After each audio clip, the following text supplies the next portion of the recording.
All right, good evening. I've got 6:30. I'm Mayor Tome here to call the meeting of the Columbus Common Council to order for Tuesday, June 16th, 2020. Before we begin, I'll remind everyone that we're still utilizing Zoom video conferencing to minimize the number of people we have in the City Council chambers due to COVID-19. Again, this evening we have most of the council here, and we have Ian Gray joining us via Zoom. We have the city administrator here and the city clerk, as well as the cable coordinator in the booth, and we have several staff joining us in person and via Zoom. When we get to citizen comment and correspondence, we will make time available for anybody that has called in to participate in correspondence and communications. Thanks again for your understanding. Pat, when you're ready, could you please take a roll call for us? Gray. Present. McCabe. Here. Piperone. Present. Reed. Here. Ryan. Here. Tome. Here. All present. Thank you. If able, please stand for the Pledge of Allegiance.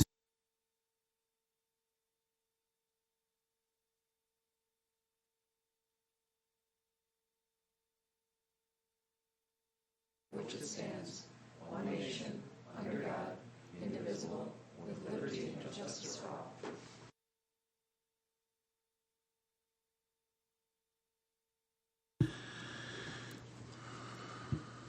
All right, the next item, this meeting has been noticed in accordance with state statutes and local ordinances.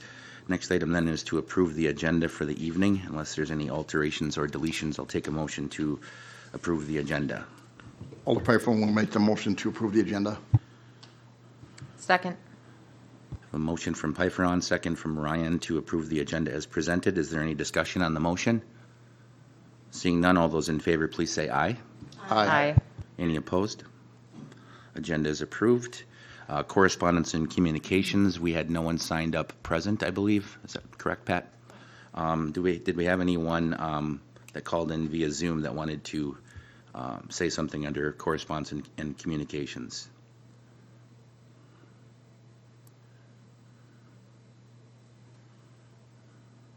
Eric, did you want to say anything? Or are you just watching?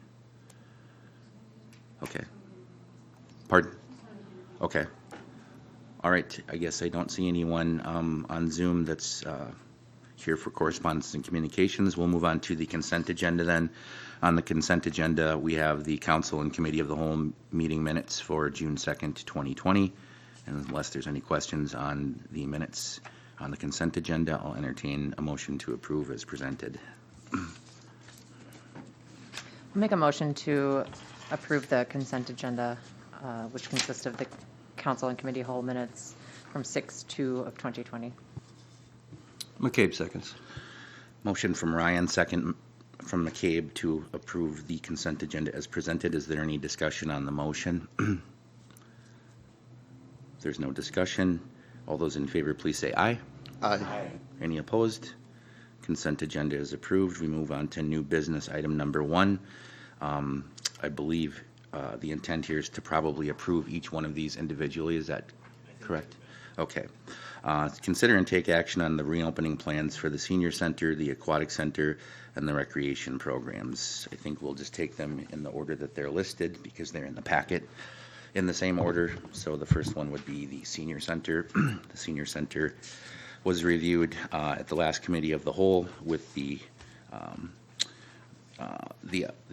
documents or to outline the plan. I don't think there were a lot of questions. This one was pretty straightforward, but it seems like Kim was looking at kind of phasing things in slowly through calendar dates. But again, all that is contingent upon how things proceed. So Kim is here if anyone has additional questions for her. Anyone have questions? Ian? All right, I see no questions. If there are no questions, I'll entertain a motion to approve the reopening plans for the Columbus Area Senior Center. Alder Piperone will make the motion to approve the reopening plan for the Columbus Area Senior Center. Reed seconds. All right, we have a motion and a second to approve the reopening plans for the Columbus Area Senior Center. Is there any discussion on the motion? Seeing none, all those in favor, please say aye. Aye. Is anyone opposed? Motion passes. Thank you. We'll move on to the Columbus Area Aquatic Center 2020 reopening plan. Again, this was reviewed at length at the Committee of the Whole. I think there were a few suggestions offered by council, and one of those was to try to identify a radius from the city on, I guess, the patrons we'd like to first invite in phase one to see how things go for the pool reopening. Was there anything else, Amy Jo, that I'm forgetting that we discussed last time? Was it mostly just that area? The main point that everybody needed answers for. Okay. And it looks like we have a map in the packet that identifies it as a 10-mile radius from City Hall, which incorporates some of the smaller bordering municipalities within the school district, some outside of the school district, but I think this is the intent to start at some point, I guess, and draw that radius and see what attendance looks like.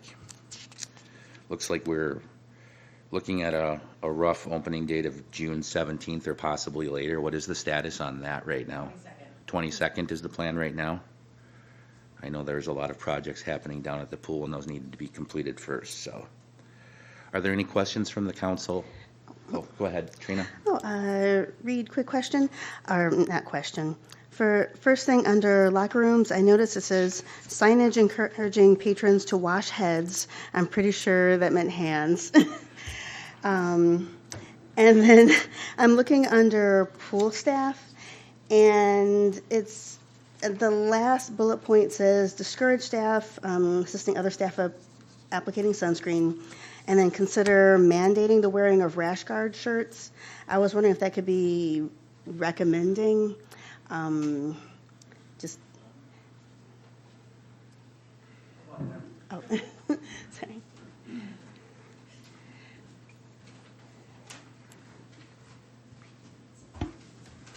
So in regards to washing their hands, maybe it was heads, I don't know, but we are requesting that everybody must shower from head to toe before they go out onto the deck. So that is first and foremost. And then you're saying staff section? Yes, under the staff section, the last bullet point, consider mandating the wearing of the rash guard T-shirt to reduce frequency of sunscreen. I just. Lifeguards will be provided face masks to wear when guarding. I guess I hated forcing the lifeguards to all have a T-shirt on and get a farmer tan, essentially. I don't know if it would save that much effort and safety for that much less sunscreen on them. So basically, the only time that staff would wear a T-shirt is if they are trying to prevent to get a sunburn. So I think that's kind of what they usually help each other apply their own sunscreen, but they'll have to do that on their own. Mandating the wear of a rash guard T-shirt. You know what that means? You wrote that part, Amy Jo. I'm confused on that one too. Well, I'm just testing you all. No, I'm sorry. I apologize. I'll take blame for that, I guess. So we will not force them to wear a T-shirt every day. If they choose to wear one because the sun is too hot, then they can wear one. Yeah. Thank you. Sorry about that. Any other questions? That was all I had, and I was glad to hear that people will be encouraged or required to take showers. Oh, yeah. Yeah. Definitely important. Are there any other questions for Amy, Jo, or Kane while they're up? I see no further questions. Okay. I will share a little bit on hopefully on Friday, if all works well, Kane will be doing a small video with Lisa. She's going to come on site and kind of a tutorial on their expectations when they come and how they leave. We'll do a quick walkthrough, and we'll post everything up on the website as well. That'll be very helpful. Okay? I assume there's going to be information on the website as far as if you're using ActiveNet for reservations for when the pool opens, and people will understand how all that works as well. Yep. Then. We needed final approval tonight, and then we'll post all that stuff tomorrow. All right. Thank you. All right. Thank you. All right. If there are no further questions, I'll entertain a motion to approve the reopening plan for the Columbus Area Aquatic Center. McCabe will make a motion to open Columbus Area Aquatic Center 2020 reopening plan. Ryan, second. Motion from McCabe, second from Ryan to approve the reopening plans for the Columbus Area Aquatic Center for 2020. Is there any discussion on the motion? I think we lost Ian. All right, we still have a quorum, so. If there's no questions or further discussion, all those in favor, please say aye. Aye. All right, motion, or is anyone opposed? Motion passes. We'll move on then finally to the recreation program, which was also reviewed at the last committee of the whole meeting.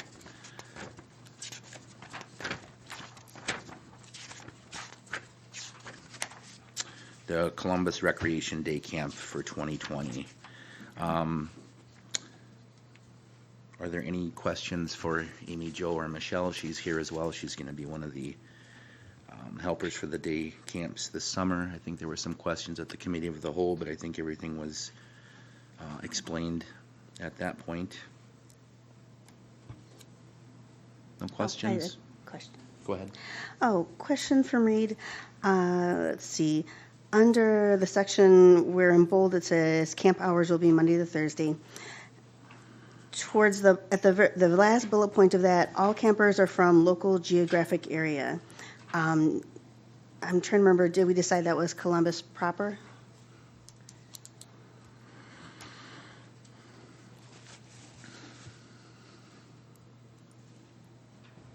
That would basically be anybody in the Columbus resident or school district, just so that we don't have people from outside areas visiting.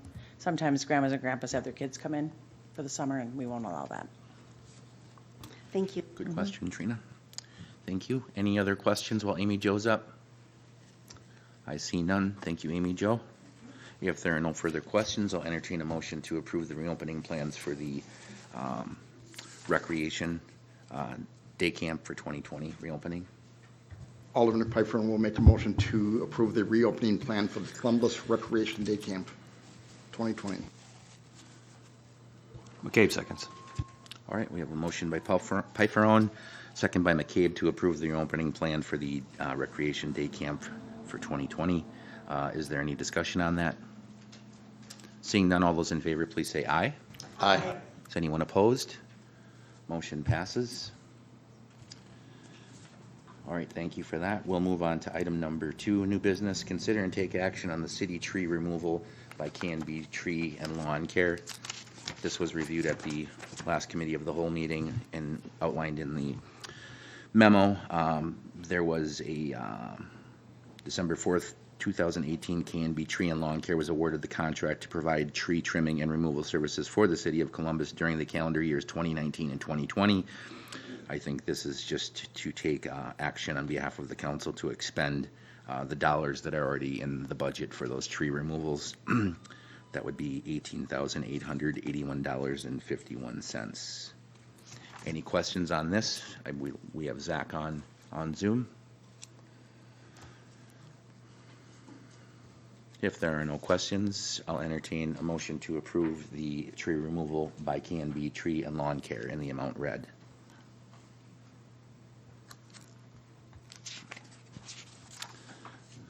Ryan, I'll make a motion to approve the city tree removal by K&B Lawn Care in the, tree and lawn care in the amount read. I'll second. All right, we have a motion by Ryan, second by Pfeiffer to approve the city tree removals by K&B Tree and Lawn Care in the amount of $18,881.50. Is there any discussion on the motion? If there's no discussion or questions, could we please take a roll call on that one, Pat? McCabe. Aye. Pfeiffer. Aye. Reed. Aye. Ryan. Aye. Gray. Ian. We're not hearing you. He said aye. Did he? Is that a yay or an A? I can't hear him, but I can see him. Unanimous. Okay, thank you, Pat. All right, we'll move on to item number 3 then. Consider and take action on City of Columbus general obligation promissory notes in the amount of $1,160,000, Series 2020B. This is much same the process we just went through recently for the bonds for the wastewater treatment plant for the sewerage bonds. And I believe this is the beginning of that. Again, there's $75,000 roughly in here for stormwater projects, and the remainder would be for the Hibbard Street project and a small contingency for the Hibbard Street project. There is a schedule in the packet from Ellers, kind of outlining the process we'll be going through as we did with the other set of bonds. And this is the pre-sale review by the Common Council. We do have Brian via Zoom from Ellers if there are questions, or if you'd like him to walk us through the process. It's up to the council. Are there any questions or concerns about this? All right, I think our job this evening then would be to approve the resolution. Is that correct? Not sure. Let's see, pre-sale report. We have the pre-sale report. We have the resolution providing the sale of approximately $1,160,000 in general obligation promissory notes. So what is the correct motion we want to make this evening? We're not authorizing, are we authorizing the resolution? I believe you're going to be approving Resolution 10-20, Okay. providing for the sale of approximately $1.16 million general obligation promissory notes, Series 2020B. Okay. If there aren't any further questions, or if we understand it, go ahead, Paul. I'm sorry, maybe not relevant, but should we make sure that Ian can hear us? So Ian, can you hear us? Ian, it appears that you can hear us, but when we can see you talking, but we're not getting any of your voice through. Yeah. Paul Johnson, do you want to just try to make sure we can hear you? That's not on our end? How's that? Perfect. Okay. So we can hear Paul. Looks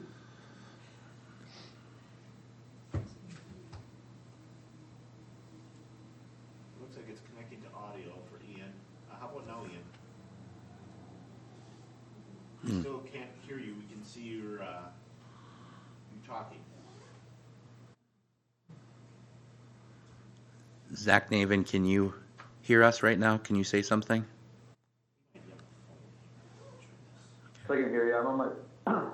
I can hear you. I'm on my phone though. Okay.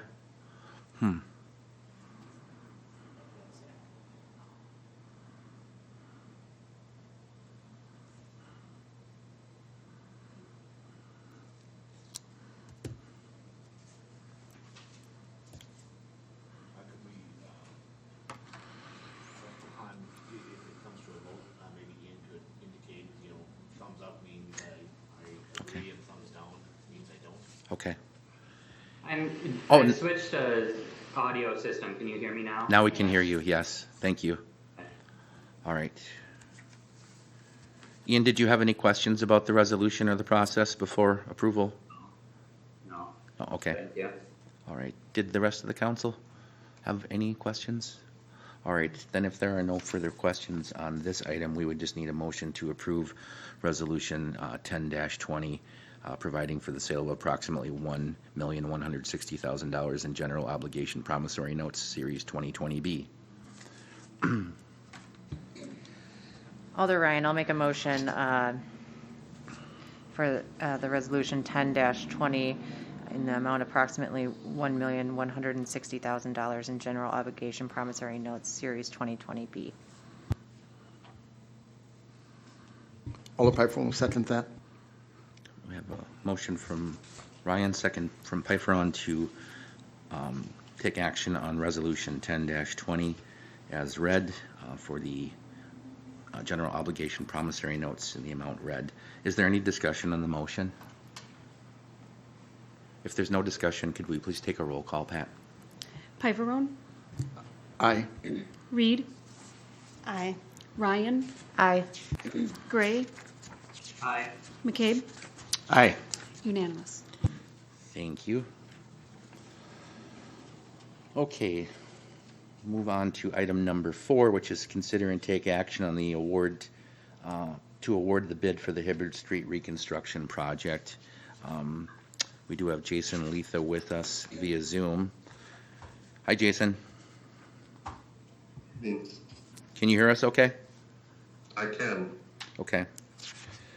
We have the memo in our packet here, which basically outlines that we had to get the state municipal agreement together with the Wisconsin Department of Transportation LRIP grant before accepting this bid for the Hibbard and Turner Street project, and that you've already evaluated the bids, and that the recommendation is to award the 2020 Hibbard and Turner Street utility improvement contract to Forest Landscaping and Construction in the amount of $1,941,000, or $1.941,921. Is there anything that you want to explain to the council that's not in the packet? I do not. Okay. Are there any questions for Jason? Go ahead, Trina. Oh, not a real question. I'm just assuming that this is the total amount in our packet and that the LRIP grant money will be coming back to us off of this total. I believe the difference also is the cost of the utilities, because this is the total cost with utilities from my understanding, and the utilities are covering their portion of it, so we're not borrowing for that. So I believe, I don't recall what was the exact amount from the bond that was going towards the project. Was it $1 million with contingency? So there was about 75,000 going to the Second Ward Creek project, and then about 934,598 to the road and storm sewer project, and about 90,000, or about 7.2% in contingency funds. Yeah. The rest remaining would be utility. Okay. Does that make sense, Trina? Thank you. Okay. Good question, though. Any other questions while we have Jason available? All right. Seeing none, the request is to award the bid for the 2020 Hibbard and Turner Street utility improvement contract to Forest Landscaping and Construction. Alder Piper will make a motion to award the 2020 Hibbard and Turner Street utility improvements contract to Forest Landscaping and Construction, Inc. in the amount of $1,941,921. Ryan, second. All right, we have a motion and a second to award the bid for the Hibbard Street reconstruction project to Forest Landscaping and Construction Incorporated in the amount read. Is there any discussion on the motion? If there's no discussion on the motion, could we please take a roll call, Pat? Reed, Aye. Ryan, Aye. Gray, Aye. McCabe, Piperone, Aye. unanimous. Thank you. Okay, now we move on to item number 5. It's going to take us a little time to get through this item as it's been broken down per license, so appreciate your patience on this. Let's consider and take action on alcohol license renewals for the licensing period of July 1, 2020 to June 30th, 2021. We'll go through them by class. We have a supplemental packet with all of the updated information in it, and those are also in order of the agenda. So I think most of the issues have been cleared up that were discussed at prior meetings. There's a few notes on the front of that packet that shows any issues that we would need to discuss or any concerns when it comes up to specific applications. Does anyone on the council have any concerns about this, or can we just go through them one by one? If there are no concerns, we can look at the chart, get a motion and a second to approve them all individually. Is that okay? Okay, so we'll start with the first one, which is Class A beer for Landmark Services Co-op, doing business as Cenex Convenience Store of Columbus. Again, that's a Class A beer. It's a renewal application. It looks like their checklist. They've completed a complete application. There's no known violations, and there's nothing on their checklist down here to be concerned of. Without any of those concerns, does anyone have any questions, or would they like to make a motion to approve that license? Alder Ryan, I'll make a motion to approve Cenex Convenience Store for Class A beer license for the year 2020. Alder Piper will second that. All right, we have a motion by Ryan, second by Piperone, to approve the Class A beer license for the Landmark Services Cooperative doing business as Senex Convenience Store of Columbus. Is there any discussion on the motion? Can we do voice vote on that, Paul? Paul, can we do voice vote on that? He's ignoring me. I think we probably can. You can do voice votes on all of those. Okay, thank you. All right, all those in favor of approving the Class A license for the Senex Convenience Store, please say aye. Aye. Anyone opposed? License is approved. We'll move on to Class A liquor for the Painted Crate LLC doing business as the Painted Crate. Again, in our packet, this is a renewal application for Class A liquor. We have a completed application and there's no known violations. Unless there's any questions, I'll entertain a motion to approve the Painted Crate.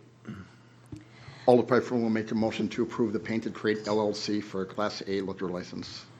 Second from Reed. All right, we have a motion and a second to approve the Painted Crate Class A liquor. Is there any discussion on the motion? If none, all those in favor, please say aye. Aye. Aye. Is anyone opposed? Motion passes. Thank you.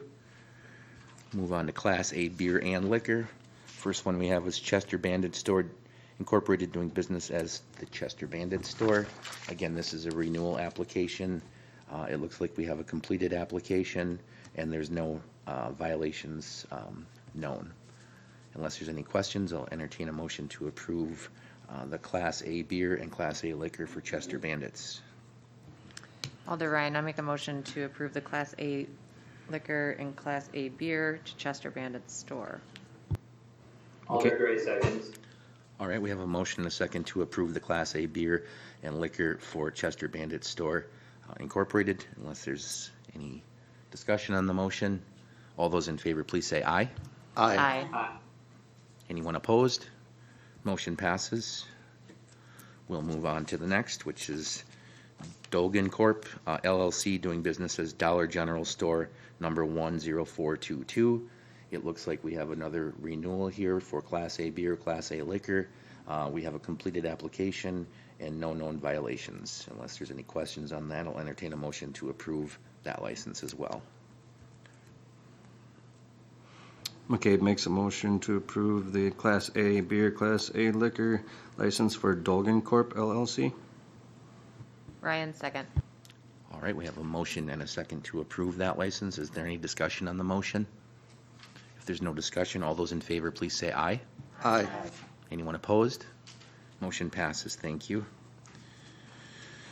We move on to Quick Trip. There was one note on the cover page of that which stated the premises description changed slightly from last year. What is listed on the review form is correct.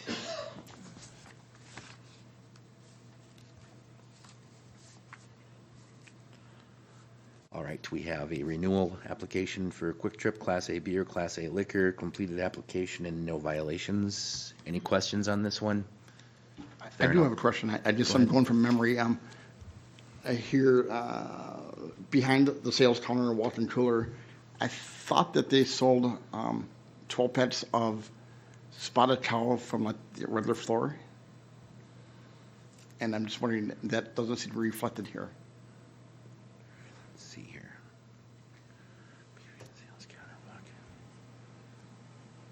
Well, let's see. The sales, it's the Perhaps sales. it's the stored versus sold. I'm confused again, but The transaction's happening at the counter, since there's no consumption on the property. That's just my assumption, that they could literally store it anywhere that's defined in here, which is, let's see, stored behind sales counter, walk-in cooler, and office of one-story frame construction. But the sales, I believe, is occurring behind the counter, which is where I believe the liquor is stored. So I don't know if they're Where, maybe. yeah, where it says stored, it just says single-story retail grocery and liquor store with storage on the first floor of the structure. So that pretty much encompasses that entire building. That's my Okay. assumption, yeah. Fair enough then. Okay. Any other questions on that one? All right, unless there are no further questions, I'll entertain a motion to approve the Class A beer and liquor for Quick Trip. Alder Piper will make a motion to approve Quick Trip Incorporated number 808 for Class A beer and Class A liquor. Ryan, second. All right, we have a motion and a second to approve Quick Trip store number 808 for Class A beer and liquor. Is there any discussion on the motion? There's no discussion. All those in favor, please say aye. Aye. Anyone opposed?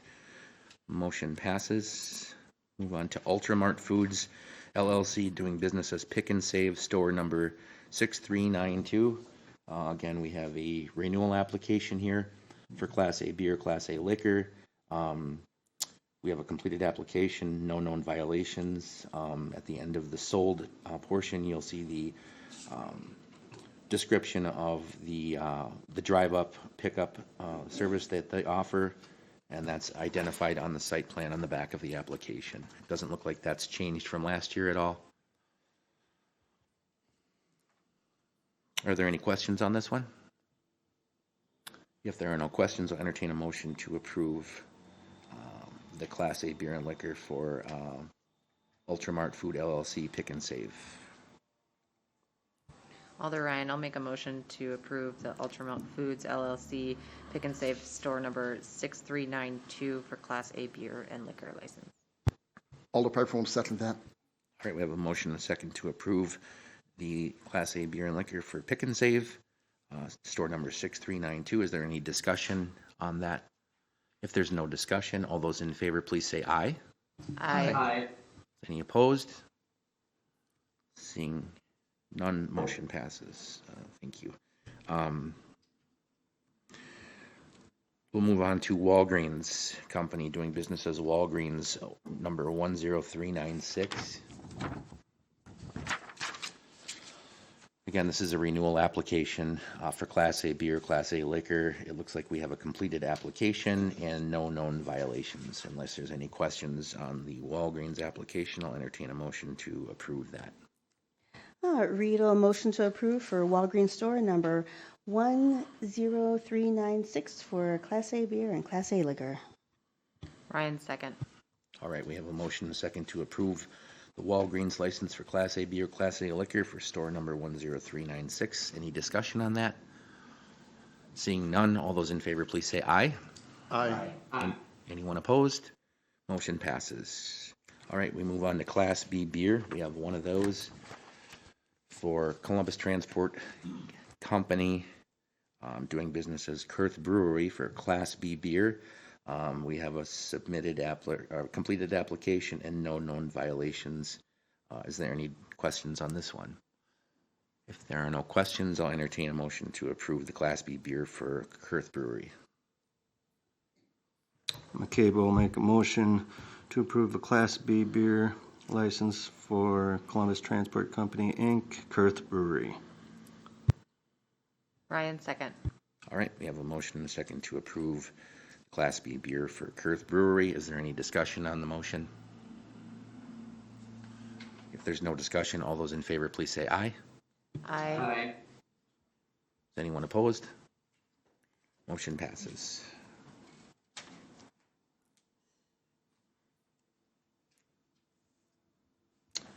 Are we having technical problems? Do we have a bad mic? Okay. All right, good. Okay, let's move on to Class B beer and liquor. The first one in that list is the Columbus Country Club, doing business as the Columbus Country Club. Again, for Class B beer, Class B liquor, we have a completed application, no known violations. Are there any questions on this one? If there are no questions, I'll entertain a motion to approve.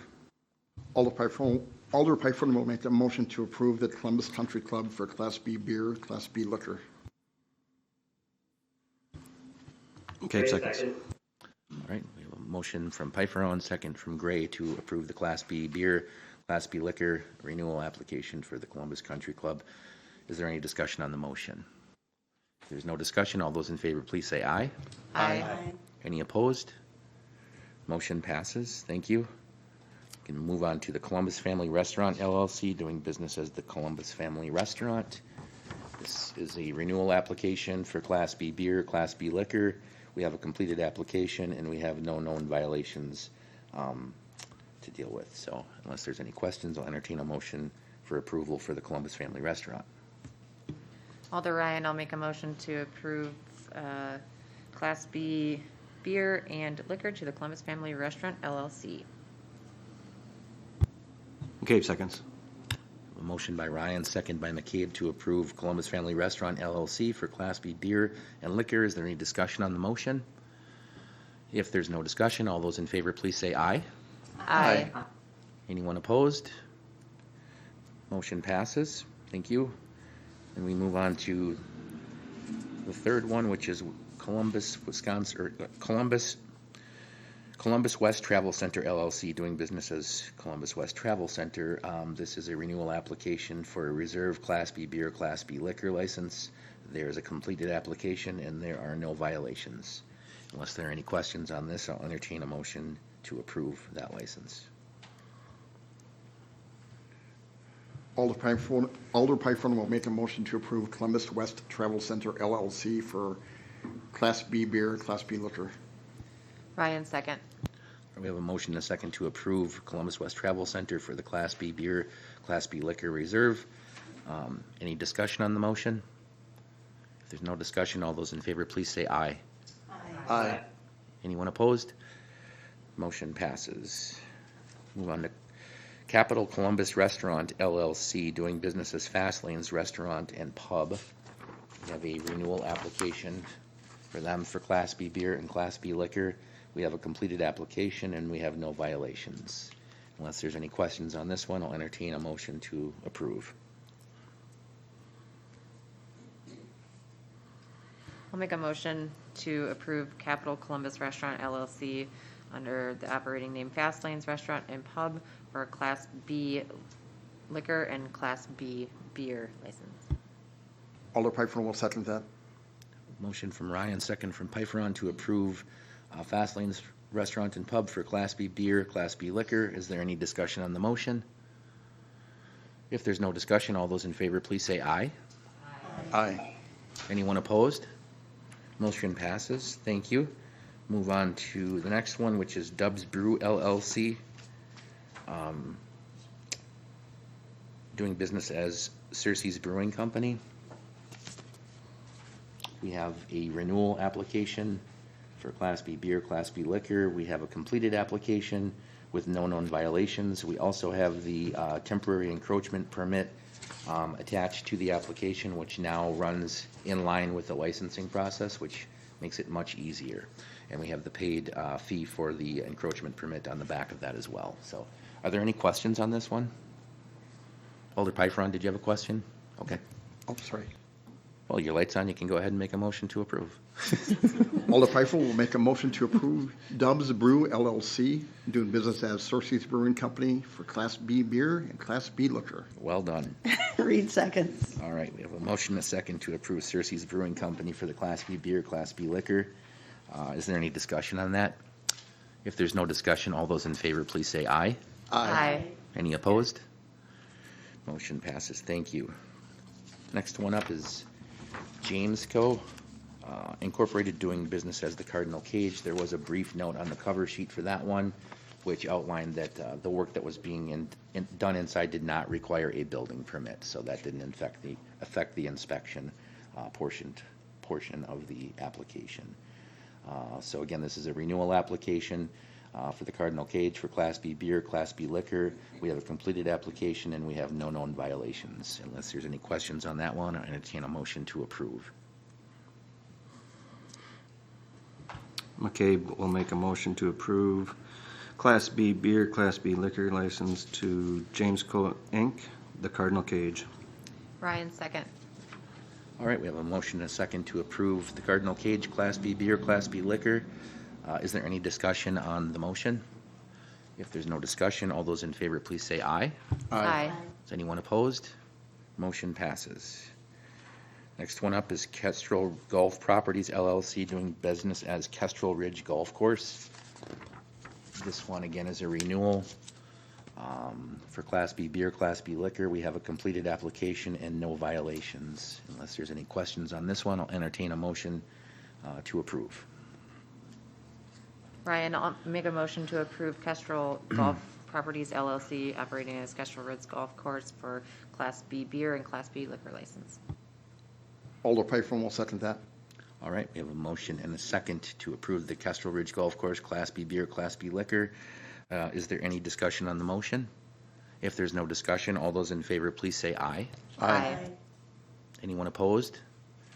Motion passes. Next one is MP's Town Tap LLC, doing business as MP's Town Tap.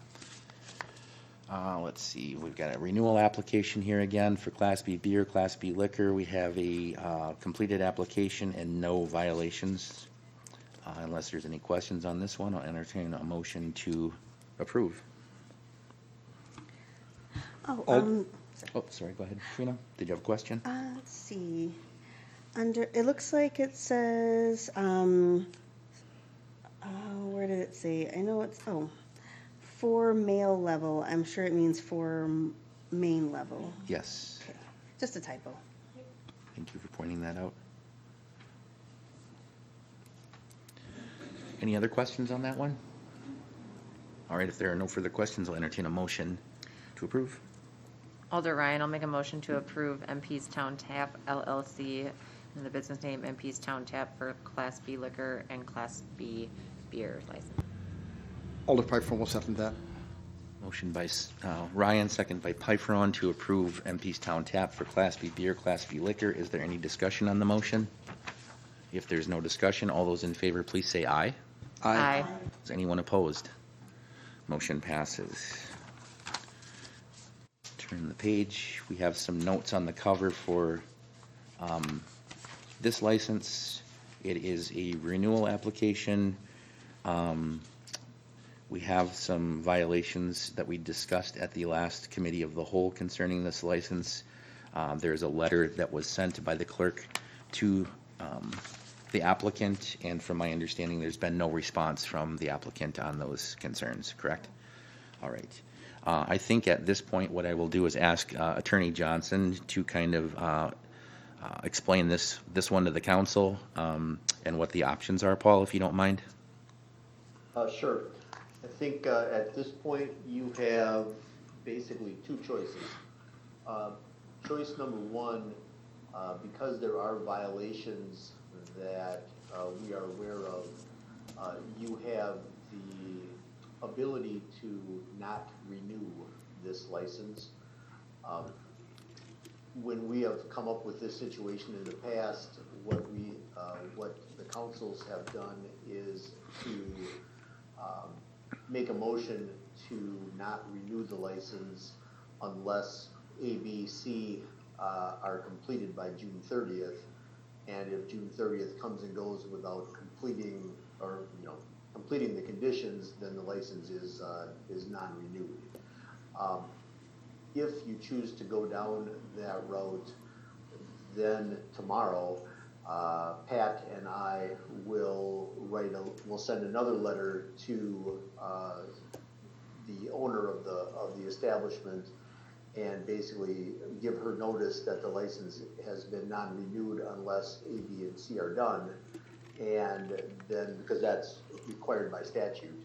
And then we also have to give her notice that if she wants to contest this at some point in time, she has the right to have a hearing, which is similar to a revocation or suspension process. So that is one option. The other option is to grant the license.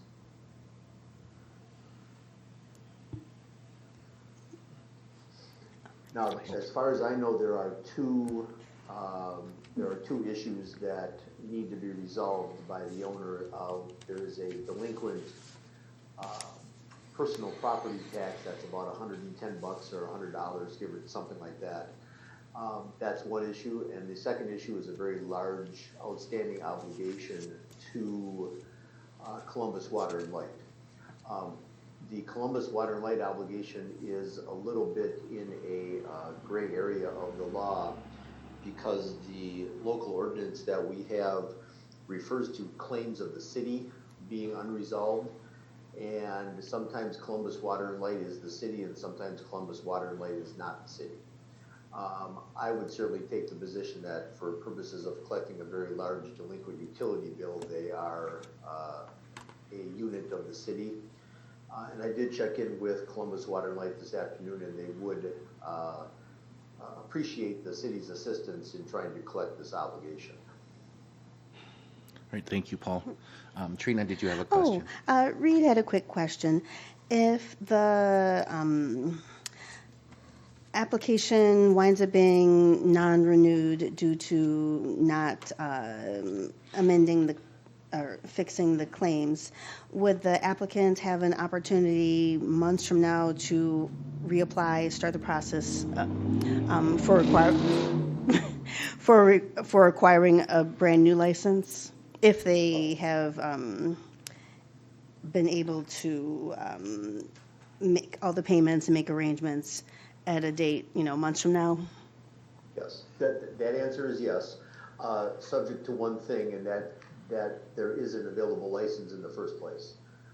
Right now, I think the city has a surplus of licenses, which is not always the case. But yeah, if their license is non-renewed on June 30th, and in August 1, they want to apply for a new license, they certainly can do that. Thank you. Yes, this is a renewal, so yep, they would go through the same process again as a new applicant, from my understanding. And I agree with the attorney. I think that the city utility, the Columbus Water and Light, is an enterprise fund of the city.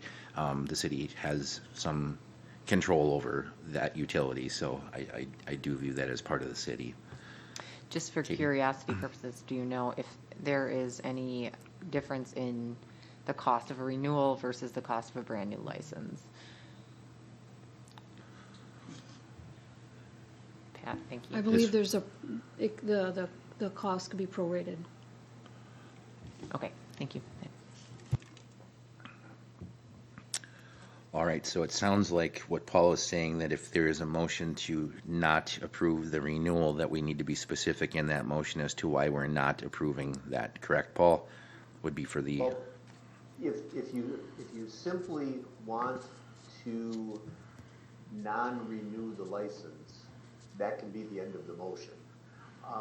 I was suggesting the 2 qualifications because there are still 15 days left in the month for the applicant to fix the problem, so to speak.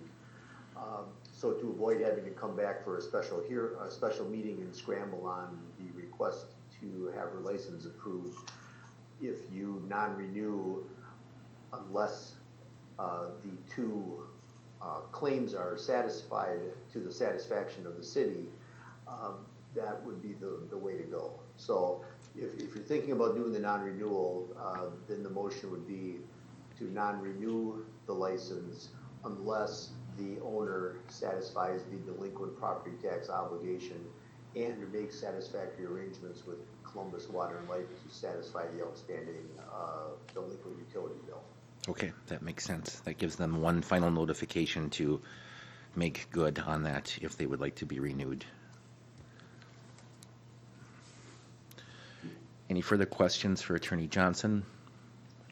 Just one. Go ahead, Ian. Do we know the last time she's made payment on the water and light bill? I do not. Hang on. We sent, Pat sent them a letter the day after our last council meeting, and Columbus Water and Light has had no contact with her at least since that date.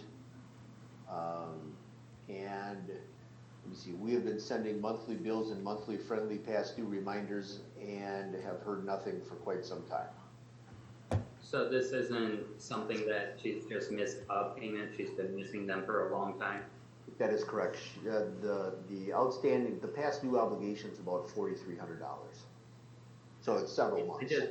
I'm just trying to establish, is that like from a long time ago that she has been actively paying back, or has she not been actively paying it back?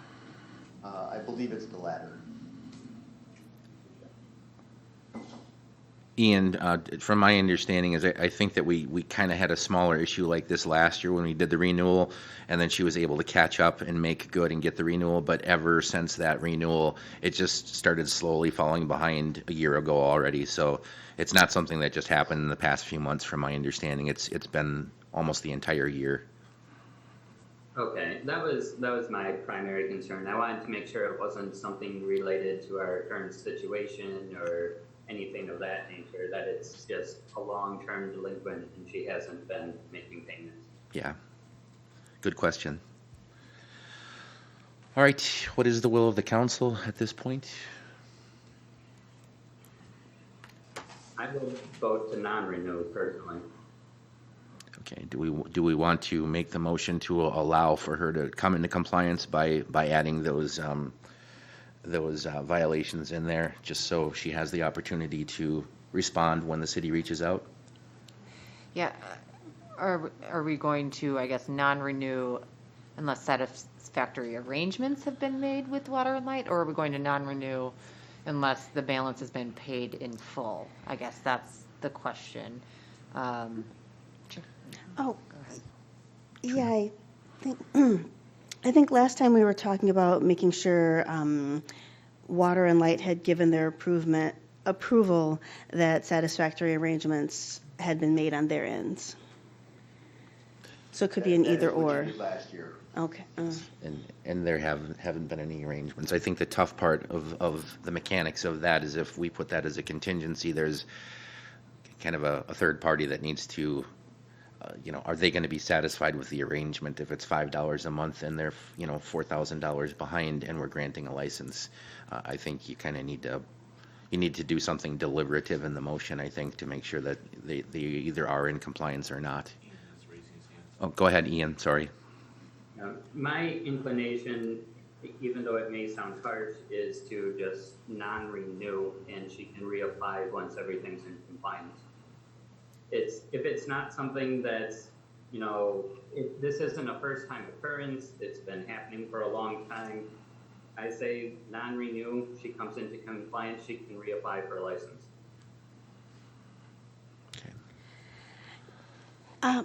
Reed is essentially with Ian. I would like to give her to the end of the month, the full time, to miraculously get everything aligned, but essentially it would be a non-renewal.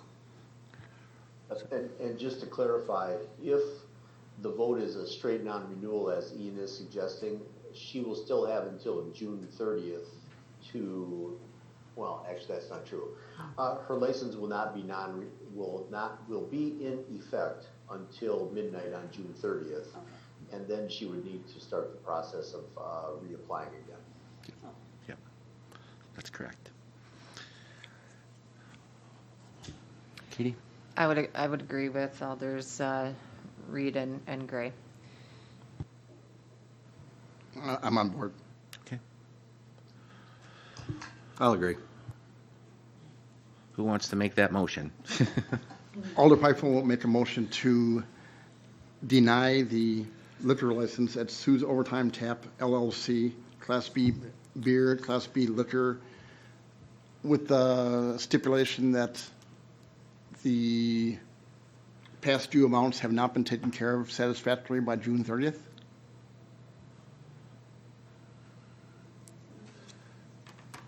Not exactly sure how to read that. So that's a full compliance and full payment is what you're saying. Okay. Do we have a second?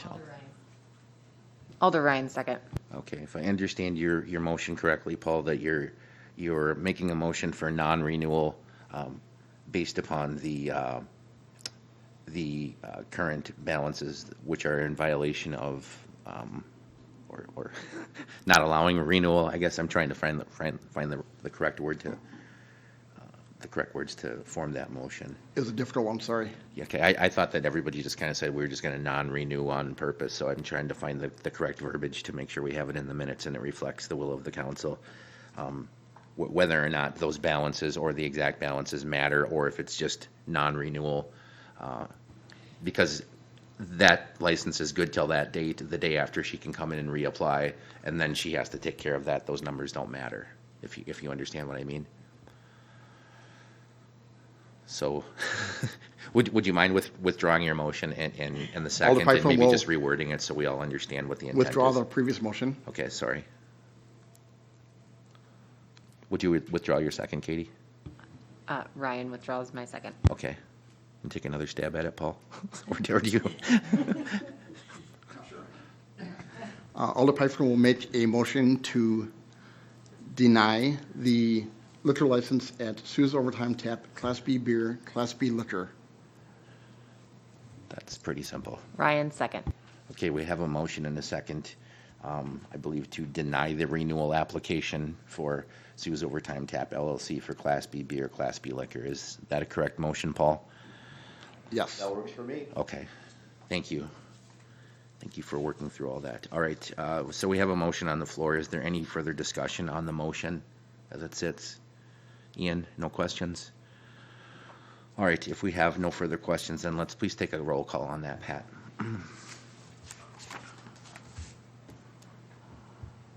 Ryan, Aye. Gray, Aye. McCabe, Aye. Pifferone, Aye. Reed, Aye. unanimous. All right, so the renewal has been denied for the Sue's Overtime Tap. She still has the license in effect until the end of this month. We'll move on then to the next item, which is Tequila's Bar and Grill LLC, doing business as Tequila's Bar and Grill.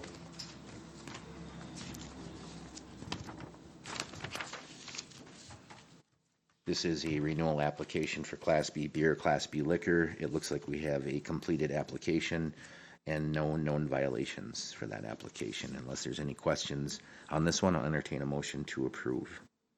Alder Pfeiffer will make a motion to approve Tequila's Bar and Grill LLC for Class B beer, Class B liquor.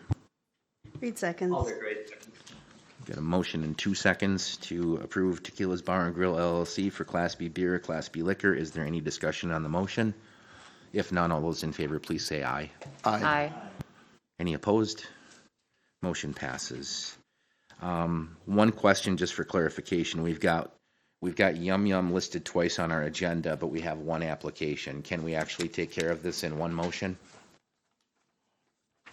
For Class B beer, Class C wine?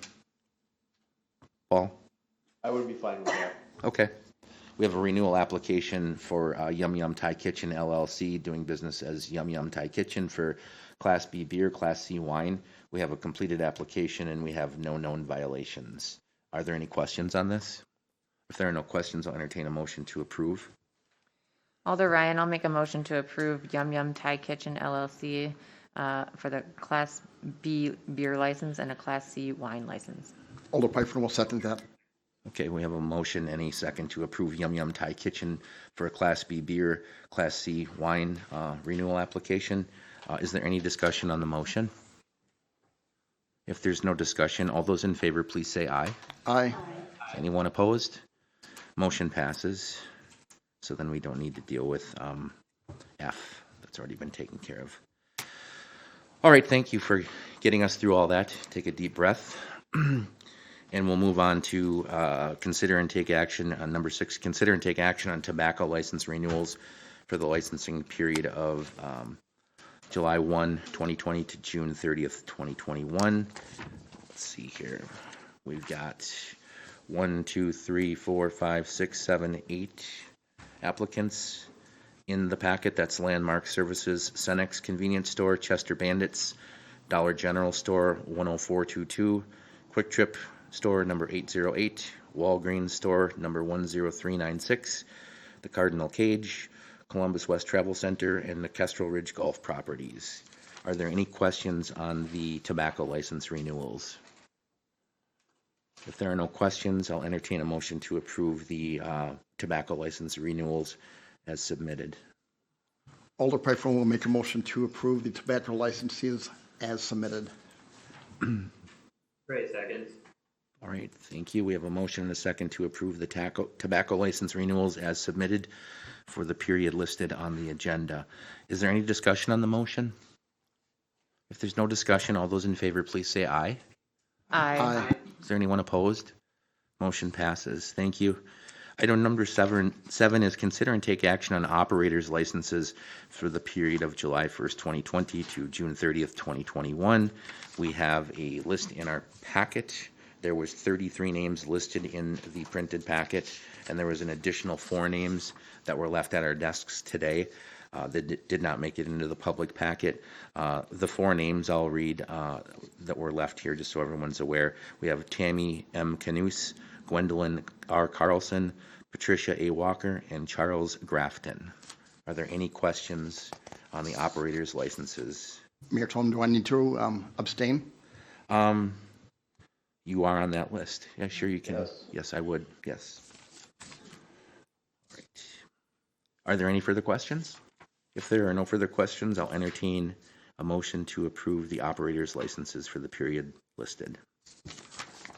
Alder Ryan, I'll make a motion to approve the operators licenses for the period of 7/1/2020 to 6/30 of 2022. 21. Should it be 21? It says 22 in the packet. Oh, it is a 2-year. Okay. To 2022. Oh. Okay, One seconds. thing's a thing and another Okay. says another. Actually, yeah, the memo is different from the agenda. So it is a 2-year license. It's a 2-year license. Okay, very good. Thank you for pointing that out. Okay, we got a motion on the floor. Is there a second? McCabe seconds. Second. Okay, we have a motion and 2 seconds to approve the list of operators licenses, 37 names for the licensing period of July 1, 2020 to June 30th, 2022. Are there any questions on the motion? If there are no further questions, all those in favor, please say aye. Aye. Is anyone opposed? The operators' licenses have been approved. Next item is to approve the city claims. Claims in the amount of $290,979.70. Are there any questions on the city claims? Alder Pfeiffer has a couple of questions, clarifications, just maybe being a new guy here. Sure. What is Columbus Properties LLC? Is there a page number or? Page 3 of this? Yes, page 3. So this is, I'm not sure what Columbus Properties LLC is, but these are nominal payments, so I believe these are related to the State Highway 89 project where we're paying people for easements, either temporary or permanent. I have a couple more, if I may. Sure. Loretta's Cave Studio, I just see invoice 2014. I'm not sure what that's for, or, you know, I don't know what we're approving here, so. What page? Same page. It's under administration. It's a GL account starting with an 8.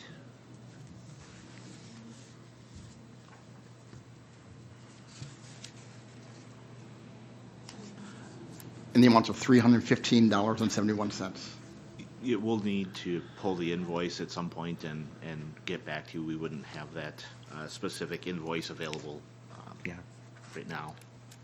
Yeah, we can get you that information if you want the more detailed version, or information of this. We'd have to pull the invoice for that, Paul.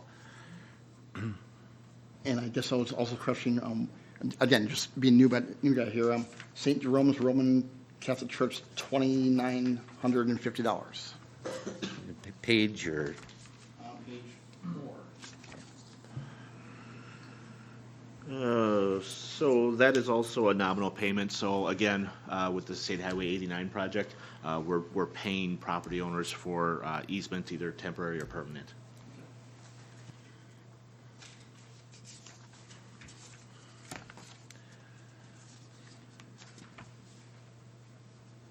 I know without a, we just have a temporary finance director right now, but normally these things can probably be answered pretty quickly. You know, if Kim were still here, she would know exactly where to find that invoice. So those are all good questions, Paul, but kind of hard to answer here tonight.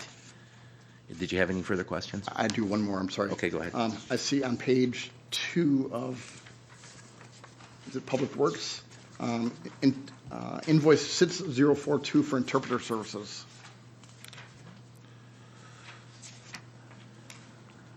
halfway down the page. Page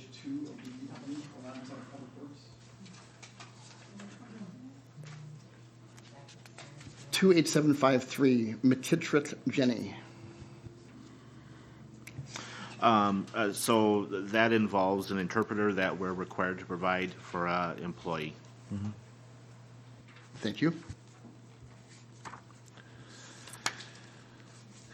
Any further questions, Paul? Okay, That's all I have. Thank you. Any other questions on the claims? If there are no further questions on the claims, I'll entertain a motion to approve in the amount read.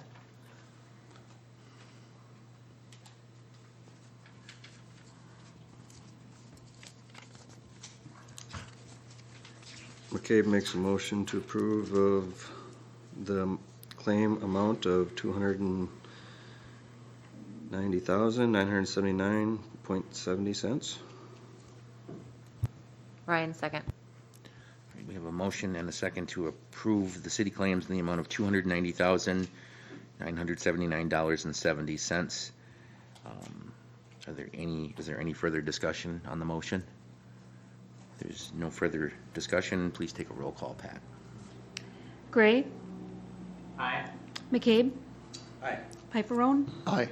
Reed, Ryan. Aye. Motion carries. Thank you. Usually we do the claims last, but we have a few mayoral appointments that I got in at the last minute on Thursday for boards, committees, and commissions. Again, these are all just reappointments for existing members wishing to continue on their existing boards or committees.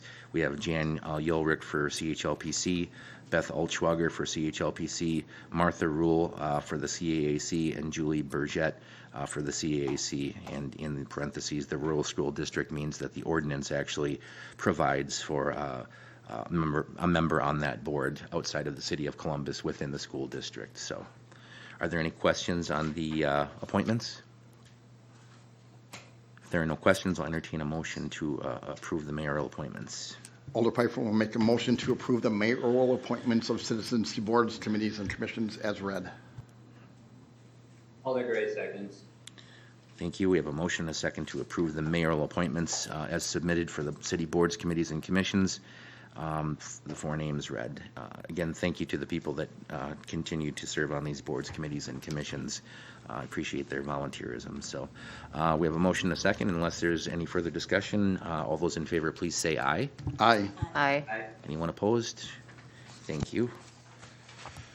Okay, then we'll move on to the report of city officers. Kyle, I think I'll turn it over to you first so I can breathe for a second. All right, thank you. Just like the mayor mentioned just a few minutes ago, the finance director, we obviously have a vacancy there, and we're filling it on an interim basis with some outside help. But we do have interviews scheduled for this Thursday. We had 5 qualified applicants that we were able to get out of our recruitment process, so I think that's encouraging. And hopefully with the interviews coming up on Thursday, we can have a successful candidate in place in the first half of July.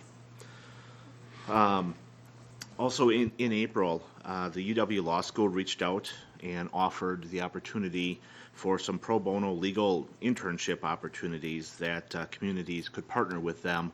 I think it's related a lot to the COVID-19 in that usually people are all over the world doing these internships, and with some of the limitations, they're now having to find other arrangements. And so I reached out and volunteered the city of Columbus to receive some free legal assistance. And one of the things that we need is a supervising attorney, and Attorney Johnson has agreed to serve in that role. So we will have it sounds like one of their top law school students will be helping us on a part-time basis over the rest of the summer. We'll receive the benefit of their research and writing skills, and their focus will be on regulatory, policy, and programming projects for the city. I think the plan is that our DT meeting on Friday will try to prioritize what some of those larger projects are out there, but hopefully we'll receive some new perspective and allow us to get some pro bono legal assistance, which is always a benefit. So if there's anything that any of you have in particular that has been hanging out there, you might just want to send me an email, and we'll make sure we put it in the mix for projects to be selected. Finally, last Wednesday, we had a significant flooding event. during the afternoon, over about 2 hours, we had 3 to 4 inches of rain that fell. It seems like it's right on in our area, not really widespread in Beaver Dam or Fall River even. And it didn't take very long, and the Second Ward Creek was really inundated. And it left its bank pretty quickly, and it continued to rise through the evening. I think it was maybe 10 or 11 o'clock where at DPW where we were, we really saw it stop and start to slowly recede. Earlier that evening, I was out with Zach on the UD Dam, and that was one of the concerns that I've seen and heard, is that this has to do with the dam, this has to do with the river, and I think that's, at least the river has been a contributing factor in the past. I don't think that this was the case this time. As Zach and I were out on the dam, we lowered it, but it wasn't even flowing over the extra spillway that when the river gets too high and there's too much volume, it goes over the dam. It wasn't even using that. So the river was lower than the Second Ward Creek, just that surge of water couldn't get out of the creek, quickly enough, and caused a lot of that backup. I think any flooding is a concern, and we obviously just completed a stormwater project to help create some additional capacity in the Second Ward Creek. We did have a lot of staff that were, available and kind of jumped into action. So Amy Sandow, Emergency Management Director, and Randy Keene, the Fire Chief, and the Police Department was obviously out helping with traffic and identifying spots, but Zach and his crew, and even Amy Jo and her husband, helped come to DPW, move equipment, move things off the floor because we were in imminent danger of flooding there. Joe Hammer also stepped up and helped us with helping to move people and equipment and giving us a place to move it, and even the mayor got to shuttle people back and forth. So it was a nice to see everyone pitching in, but it was amazing how something was so localized in the Second Ward Creek, and then the normal areas that we've experienced flooding didn't seem to flood in the same way that we would traditionally see them. The one point I'll mention is that we're continuing, I think, to look at a stormwater utility and what that might mean. There's some language I saw this week where if the referendum is done in the right way in conjunction with the creation, that potentially there could be some relief on the levy limits, because essentially we're kind of in a bind with the levy limits on if we put a lot of money towards stormwater. We can't just raise that unlimited amount of money. We would need to cut people and programs to get that kind of room in the budget. So it really is an either or, and potentially a stormwater utility could be a solution, but I think we're going to spend some time exploring that more, and hopefully I'll have something to bring back to the Committee of the Whole for further discussion as we, I think, look at how we can best address this problem.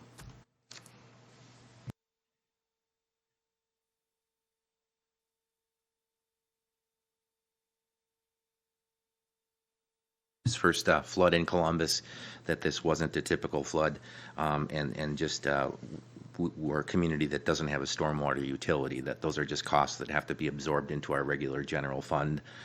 They're not always prioritized, so I appreciate you looking into that, Kyle. Just a note, a reminder, I guess last Tuesday, June 9th, we had a public information meeting led by Jason Valerius from MSA Professional Services for the City Roadmap 2050 unveiling. There were approximately 20 residents in attendance at the Senior Center and several people watching via Zoom video conference. There were several good questions and comments received from those in attendance. That meeting was recorded for broadcast and online streaming for those unable to attend, and the links to those videos are available on our city website. Also on the city website, you'll still find the Roadmap 2050 documents posted, as well as the executive summary for your review. Those documents, as well as an online survey tool, will be available through the month of June to help capture all community feedback concerning this future planning process. Once the comments are collected, we will be scheduling a council workshop meeting for review and discussion to consider any potential adjustments or changes to the recommendations in the plan. After the workshop session, it will be moved to a committee of the whole meeting for a final review before going to a regular meeting of the council for adoption through resolution. Thanks again to everyone who has taken part in any or all of the many engagement opportunities this planning process has included. Short update on citizen appointments to city boards, committees, and commissions. The list of vacancies has been posted to the city website. Once again, all of the appointments brought before council in the past several meetings have been reappointments of current members willing to continue to serve an additional term. Again, to date, I've only received just a few applications, and we'll need more applicants to help fill those existing vacancies. So I encourage anyone who would like further information to contact City Hall, look at the city website, or contact me if I can help find a fit for anyone willing to serve. And last but certainly not least, the Christopher Columbus statue. Most of you are aware that the Christopher Columbus statue that sits on the edge of the city on Highway 1660 has been the subject of much discussion in the past week. I was contacted by a resident last week expressing concerns for its removal, and also made aware that the same day there was a petition being circulated for its removal. After being contacted, my immediate concern was whether or not the city had jurisdiction or in fact owns the statue or the parcel that it has been on for approximately 30 years, due to some questions raised during some recent DOT state highway projects in the vicinity of the statue. The city is currently researching and compiling necessary information as to the history and ownership of the statue and parcel to prepare for any potential petition or city council discussion. As stated to a local media outlet last Friday, we will likely have an agenda item and all necessary information prepared for a discussion at the July 17th Committee of the Whole meeting. There's also the potential for a special meeting of the Committee of the Whole prior to that, if it is clear the city has jurisdiction and the city council agrees all needed information is available for a special meeting. If this is an issue that comes before the city council, then please utilize the system laid before you. Contact those tasked to make a decision if that is the case. Please state your concerns and be respectful of one another. Thank you. With that, we'll take a motion to adjourn. Alder Pipefone will make a motion to adjourn. Ryan seconds. A motion and a second to adjourn. All those in favor, please say aye. Aye. Any opposed? We stand adjourned for a few minutes and we'll return with the Committee of the Whole meeting. Thank you.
16th of the year 2020. The time is now 7:54 p.m. We are in Columbus City Hall chambers, and we also have Alder Gray participating via Zoom this evening. Pat, would you please take the roll? Gray, Present. McCabe, Here. Piperone, Present. Reed, Here. Ryan, Here. Tome. All present. Thank you.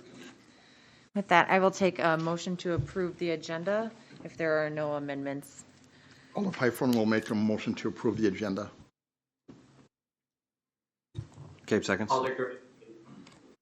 Okay, I have a motion and a second to approve the agenda. All those in favor, please say aye. Aye. Any opposed? Motion passes. Number 3, we have up citizen comments. Is my understanding, Pat, we didn't have anybody signed up in the chambers this evening. Okay. Was there anybody who wanted to participate in citizen comment on Zoom this evening?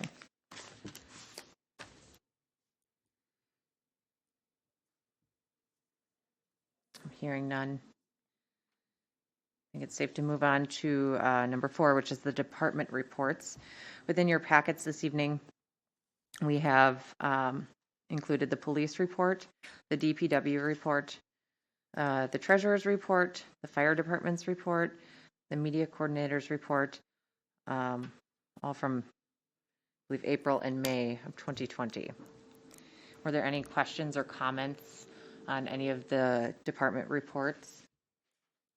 Alder Piperone? Alder Piperone, I guess I'm just comment, I guess, thefts from vehicles. It seems like we have a new rash of them. I'm just wondering, since there's operational changes that occurred, I'm just saying what changes and what procedures and what else can we do to mitigate this? Dennis is on the line. I don't know. He'll speak, but just before Dennis speaks, I'll just comment that in general, in public meetings, we oftentimes won't talk about specific strategies and tactics for law enforcement, specifically because as soon as you put your tactics out there, that gives a heads up to anyone else. But Chief, please go ahead. Okay. Yep, we have had another rash of thefts from vehicles. We, since the first one started happening a month or so ago, we have made a lot of changes, a lot of extra attention, a lot of extra bodies. Other than that, I don't want to go into a lot of detail tactically. The biggest common thread here is that all the cars are unlocked. No cars have been broken into, no windows have been broken. And I'm not saying that you know, you should be able to leave your car unlocked, or being locked doesn't make you a victim, but it just makes you less susceptible if your vehicle is locked. So just a reminder, everybody, lock your vehicles. I know this is Columbus, and we don't like to see this thing happen. We don't like it any more than anyone else, but you know, we are on top of it the best we can, and it's just going to be a streak of some dumb luck some night that when we're out there in full force, that we're going to catch them. Thank you. Okay. Were there any other questions or comments on the department reports? Hearing none. Move on to number 5, which is the committee minutes of the Cable Commission of March 4th, 2020. Any discussion on the committee minutes from the Cable Commission? Also hearing none. And then move on to number 6, which is discussion with District 3 aldermanic applicants. So at the previous committee of the whole, we discussed how we wanted to move forward with selecting an appointee to fill the vacant District 3 council seat. And this evening, we have those applicants participating either via Zoom or here with us in council chambers. I think where we left off is leaving a time slot of was it 10 minutes, Kyle? I'm saying 10 minutes per applicant, so that person can read or state anything that they choose, and then council will have the opportunity then thereafter, should there be time remaining, for open Q&A.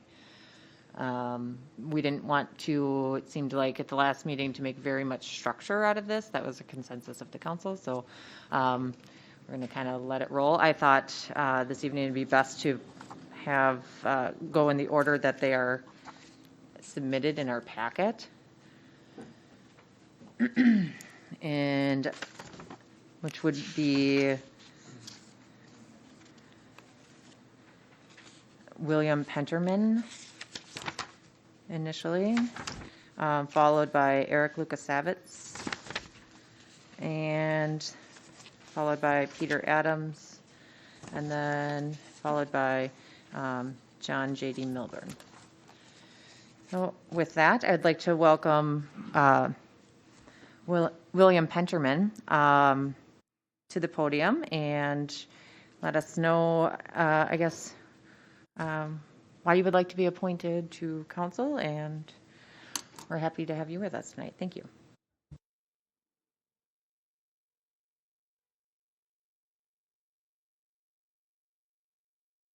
And, I am a firm believer in local government.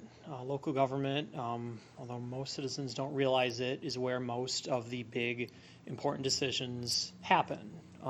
Fortunately, it does not get most of the spotlight, as most people are aware.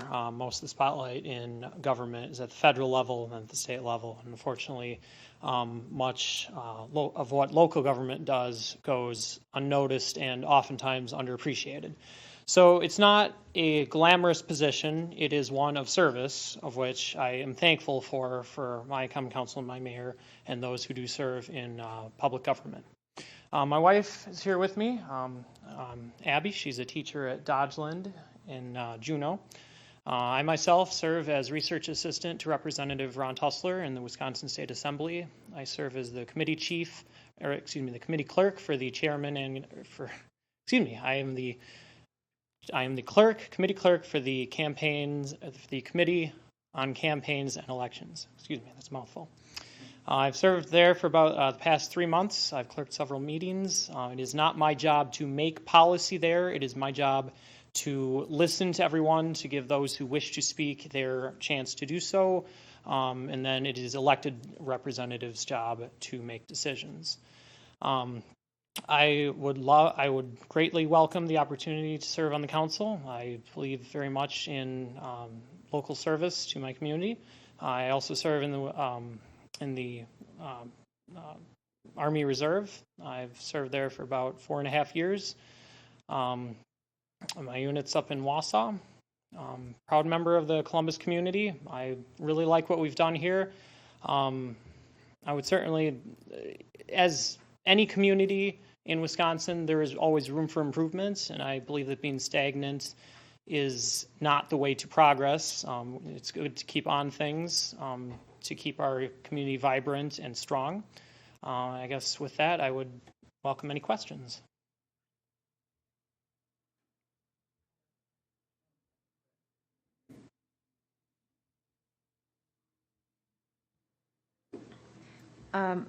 Just a question.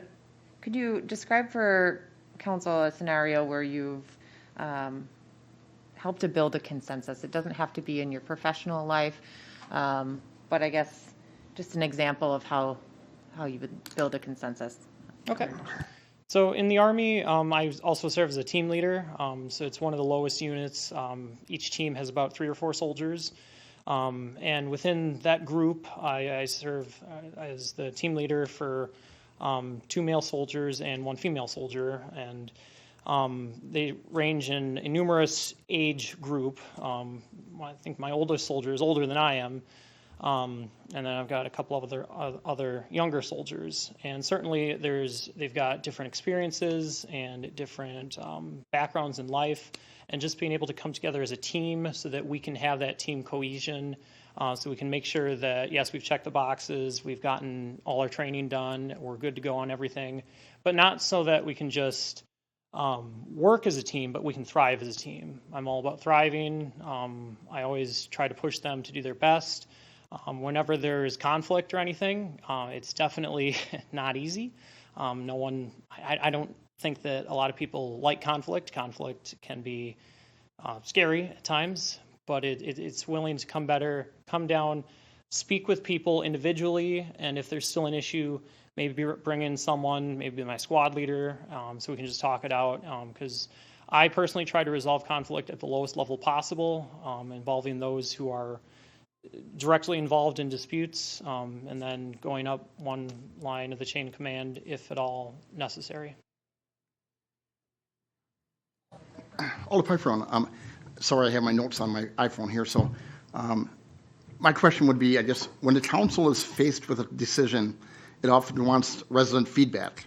Some have suggested that we poll residents on every major issue, but others worry that this is way too tiring for the residents, leading to low response rates, and would rather trust those that represent them to study the issue and make a good decision. How do you handle these concerns? So certainly in our republic, we're a representative democracy here. So we represent people to represent our beliefs, values, and opinions. I do very much so in my position, I value constituent feedback because our bosses are the constituents. We work for them. So when someone has something to say, I listen to what they have to say. In terms of the direct polling for every specific matter, I just don't think that's feasible.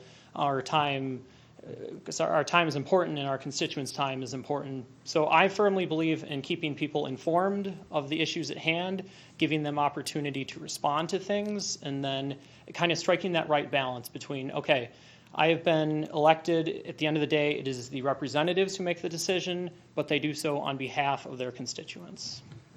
Thank you.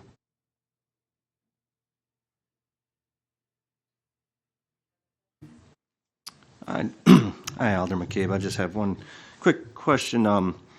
Is there any, one issue you see facing the city of Columbus that you would like to see addressed right away rather than waiting on if you were to serve on the council? Certainly. Sometimes it can be difficult to pick one specific issue, but one near and dear to my heart is infrastructure, because everyone here uses the roads, whether they're driving or walking or bicycling. So good infrastructure is really, really good to keep our community strong. I know the difficult thing is it's expensive. If it were free or really, really not very expensive, we would have it in place already. So it's striking that right balance between the priorities of everyone in the community, because we can't just spend money on infrastructure. We have to balance it out with other priorities in the city. But definitely infrastructure would be a priority. Thank you.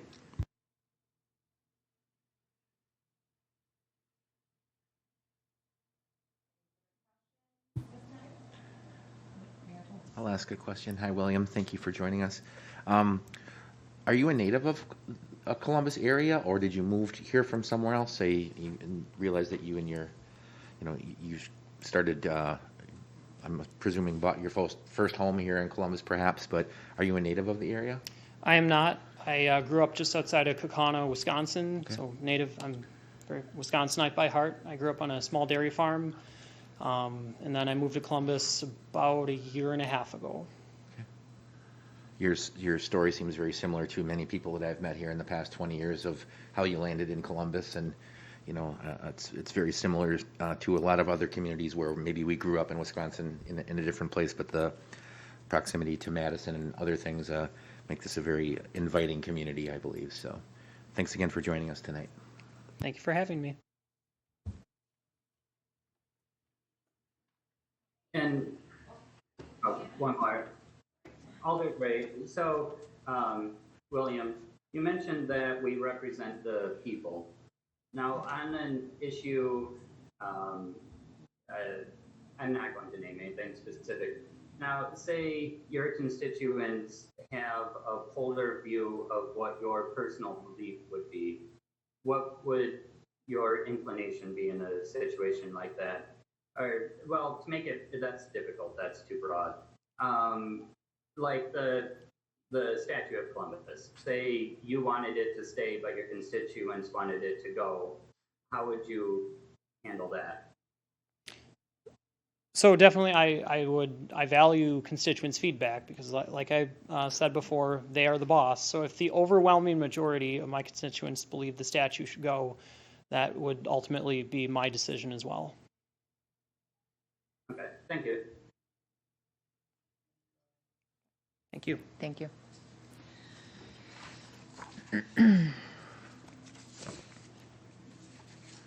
Okay. Next, we have, let's see, Eric Lukasevitz, and he's participating via Zoom this evening. Good evening, Eric. So I'll let you take the floor, and then if we have time, we'll do some Q&A. Is my audio working fine? You can hear me? Yes, we can. Okay, great. I apologize for not being there tonight in person. I'm on my last 24 hours of quarantine from a COVID scare. I'm healthy, I don't have it. So I had to remain at home. Good evening, everybody. When I heard that the seats became available for the 3rd District, I wanted to jump at it if I could. It's a good opportunity to see how the city works from the inside, and I believe that it can bring a lot to the table. I'm currently appointed to the CHLPC, and in that capacity, there's a lot being done, and I see room for more progress. And so I want to be more involved. I want to have a wider scope of the community. Columbus is brimming, with self-pride and lots of goals and ambitions. If I become an alder, I'd like to help formulate a plan to bring all that under, I don't know, 1 umbrella, 5 umbrellas, something like that, so that all of these entities, a lot of them are started as grassroots, can be focused and can be managed and can all happen for the best part of the whole city. I'm a historic preservationist just by nature. Before moving to Columbus, I used to live in Brewers Hill in Milwaukee, and that's one of the most successful renovations of an entire area, probably in the United States. It certainly was at its time in the 1990s. Significant, taking just nothing and turning it around into the spectacular area that it is now. And that's all came together because of all these people with all these really great ideas all working together for the common goal. And I'd like to incorporate some of that into our city. We have a great city. And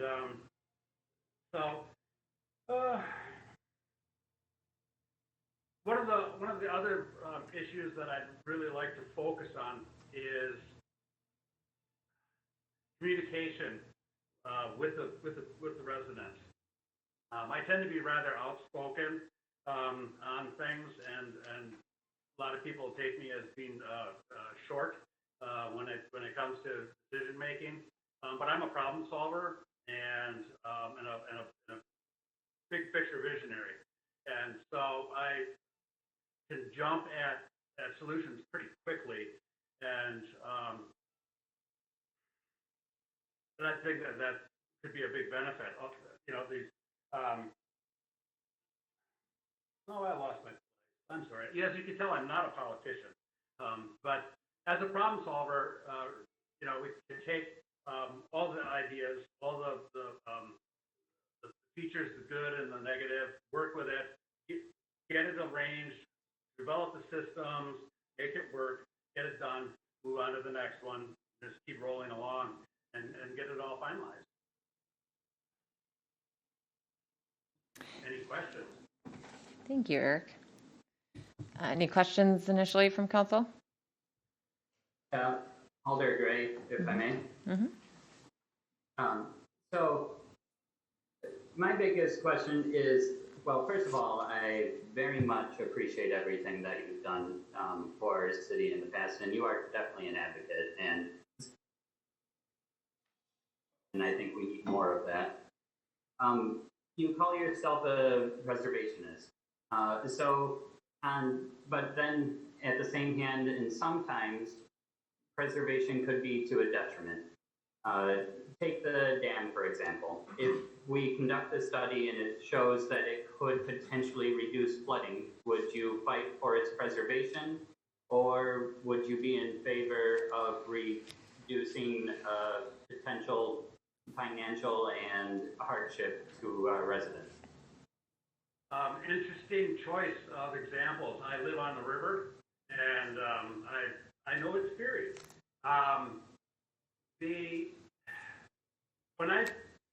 I'm a preservationist at heart, so if you can preserve the heritage, awesome. If it's not for the best interest of the community because of Fireman's Park flooding or because of the public works building flooding or something like that, well then I really need to take a step back and analyze it from the bigger picture. How is this really going to benefit? Is there a way to accomplish both? There's a lot of questions to be asked. Can you have it and make it work better? Can you remove it and not have it at all? Can we just leave it alone because it's always been there, even though it doesn't really serve any grand purpose other than it's there anymore? That's the kind of stance that I take. I take all the facts that I can gather and analyze it and come up with a path. Maybe it's 2 or 3 paths at first, until they start homing in. But that's usually how I address things. I'm an industrial designer by trade, and in my career, I'll sit and listen to customers ramble on about what they think that they want, and through all of that, I can process that information and turn it into a solution for them, whether it's a system or a product or whatever the solution is. And they tend to be impressed with the results, even though that's not what they asked for. And so it's that logical thinking that analyzing of it all that helps get to that point.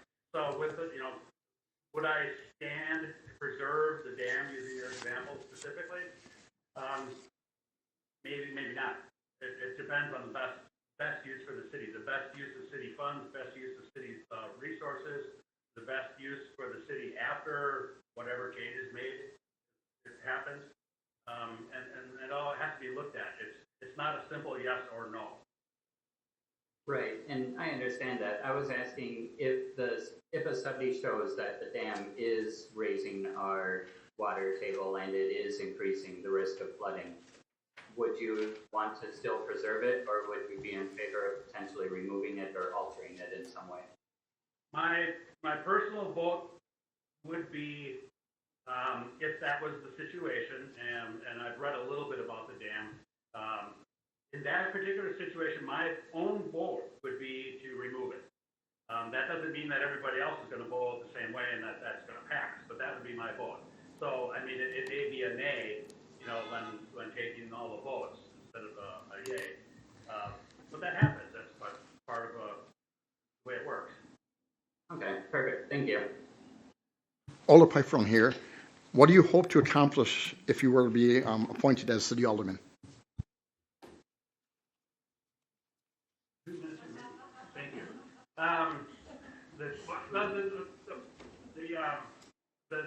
The term limit is, 8 or 9 months only? So I hope to change everything in that period of time.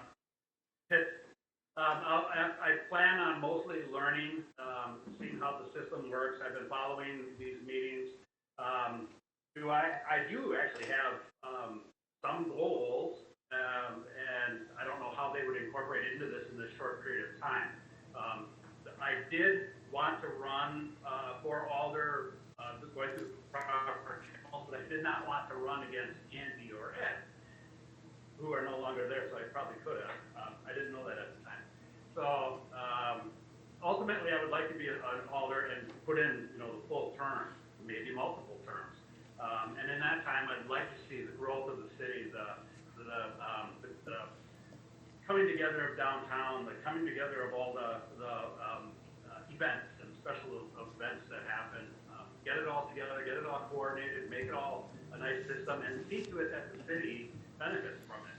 Not just from putting on a parade, let's say, but that the city actually benefits from it. You know, all the proper fees have been paid and blah, blah, blah, all that sort of stuff. So that it's a win-win for everybody. Thank you. Okay. I think that pretty much, Kyle, are we at time? 25 seconds. You have 25 seconds if you'd like to say anything else. Eric, I can let you have the floor.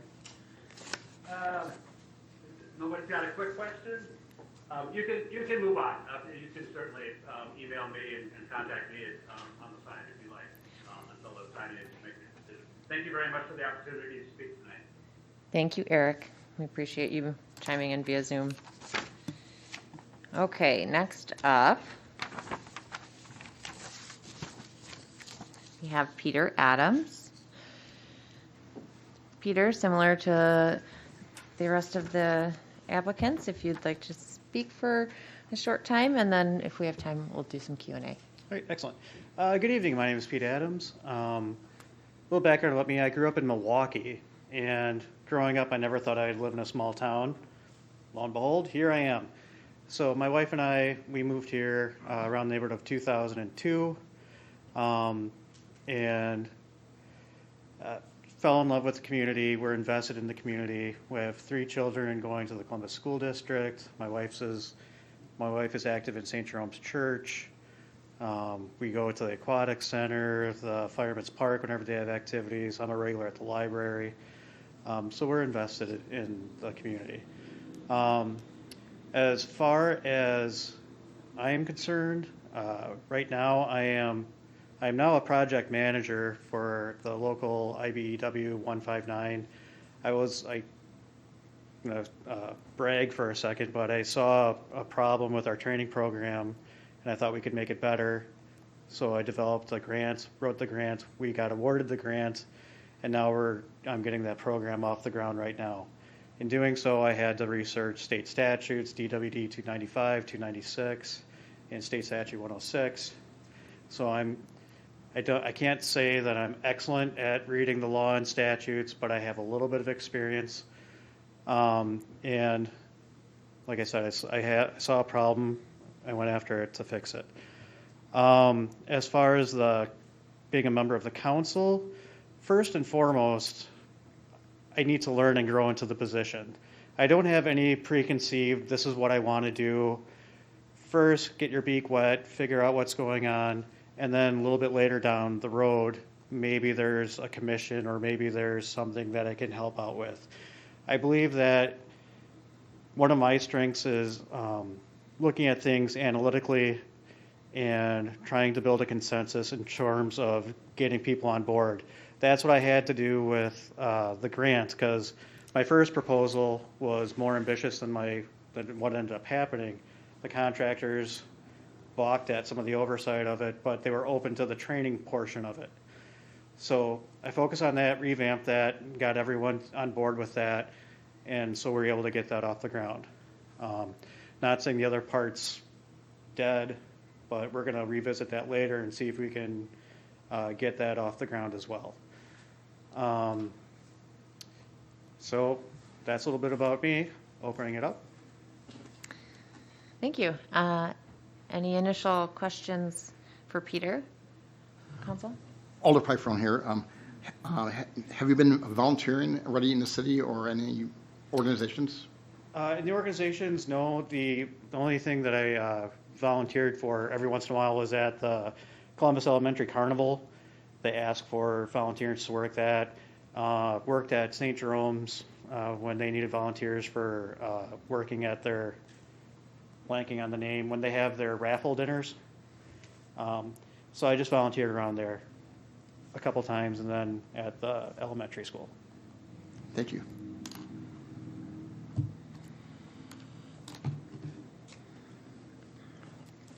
Any questions so far? Well, I'm getting off easy. Let's see here. I can keep talking if you want. Sure, I can ask a question, Okay. Pete, if you don't mind. Let's see, if you, this is kind of a corny question, but if you had $1 million to spend additional city budget money, what do you think you would want to put? Oh, prioritize, for yes. the Mhm. city budget? Well, much like my friend over there, I would go with infrastructure roads.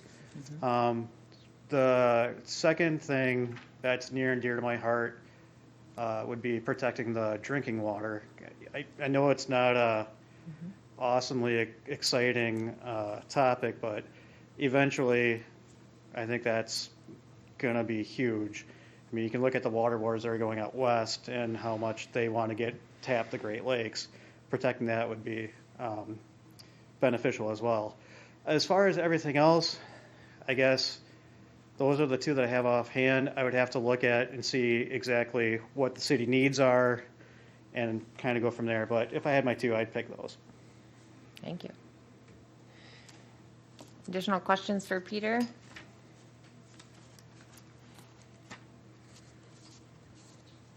Hi, Peter, just one quick question. Is there anything personally you'd like to get from serving on the council? Are you asking like what my? Okay. Well, like I said previously, the first thing I really want to do is learn how everything works, and then as I learn more about like what committees and what commissions are available, as I get a little bit more comfortable, then maybe pick one or two if I'm fortunate enough to become a council person to maybe help out with a commission or a committee. So nothing specifically, no. Thank you. Yep. There are any other questions for Peter, or move on to our last candidate? I don't bite. All Well, if I got a little time, I'm a Yeah, really you can use it. easygoing person. It really takes a lot to get me riled up. And I've worked with a variety of people in my life, so I think I'm a people person. I feel like I am. So if I'm fortunate enough to, what's the right term? Be awarded? Appointed. Appointed. Thank you. Yes. So if I'm fortunate enough to be appointed, I feel like I could make a solid contribution in building a consensus and working with people. Good?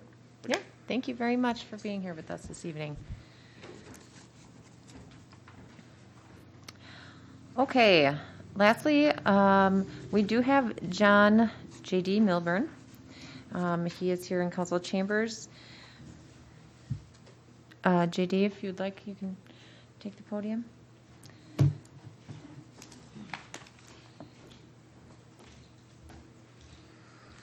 Good evening, council. It's exciting that 4 people are interested in the alderman position, after what we've gone through over the years. And I'll explain why I put a letter in to be a alderman, or at least a candidate for it. There's been some great leadership. The citizens spoke out many times, and they said they needed streets fixed. And this community stepped up. You guys have bonded out for a lot of debt, and the streets are getting fixed. You hired a full-time engineer who, those street projects are not easy, and those meetings are not. And you accomplished that. You surveyed the people for the CIP plan, and things were happening, and you've been bold as leaders to do that. You got a grocery store that was high on the list. It did close, unfortunately. The banners, there's been the rehab of the pavilion, and there's been the expansion of the library. The citizens spoke. You people have answered. I have a lot of experience. As you know, I was the downtown specialist for the Main Street program for a number of years. I've been coming to this community for 20-some years. I was responsible for 56 downtowns. I've been on the TIF and TID, tax increment financing, 2 blue ribbon commissions, not that that means anything. I've also sponsored legislation of the class 1, 2, 3, 4 cities legislation. A lot of that stuff just because of what I've done before. The reason why I'm here and want to lend a hand is these are tough times. This COVID thing is crazy. everybody wants to get out and wants to do these events, and there's been friction. There's probably even been some friction of a meeting that I attended.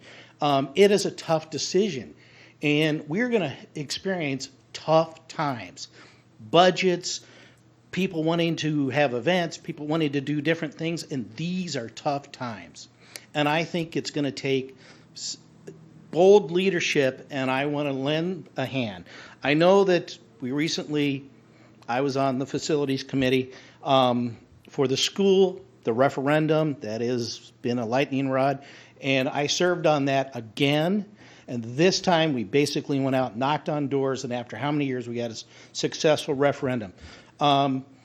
That's really the reason why I put in my information. It's really exciting to have 3 other people who are interested in this, because if you want to like your community, you got to get involved. And how many things I'm involved in.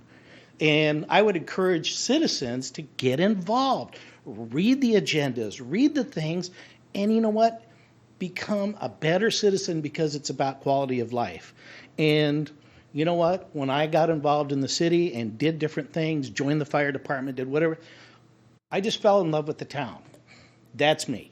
And I'm passionate about what I do, sometimes maybe over passionate. So that's just me.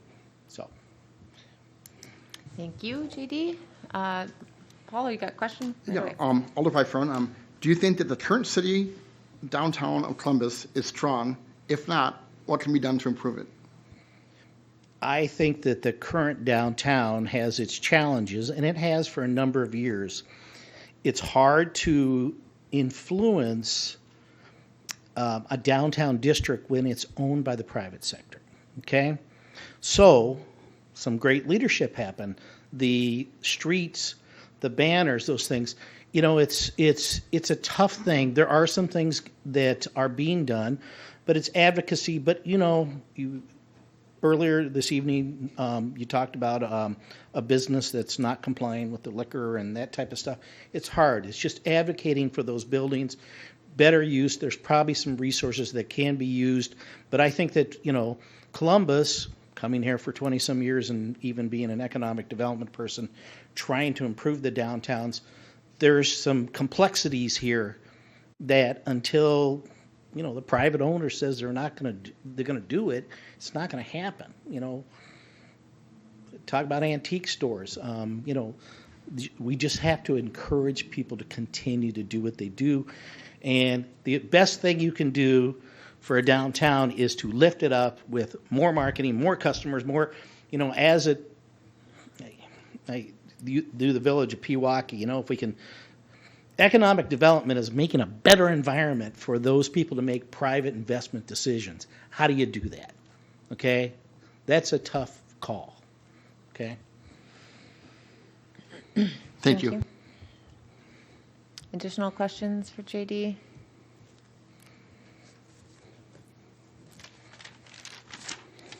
Thank you. Thank you, JD.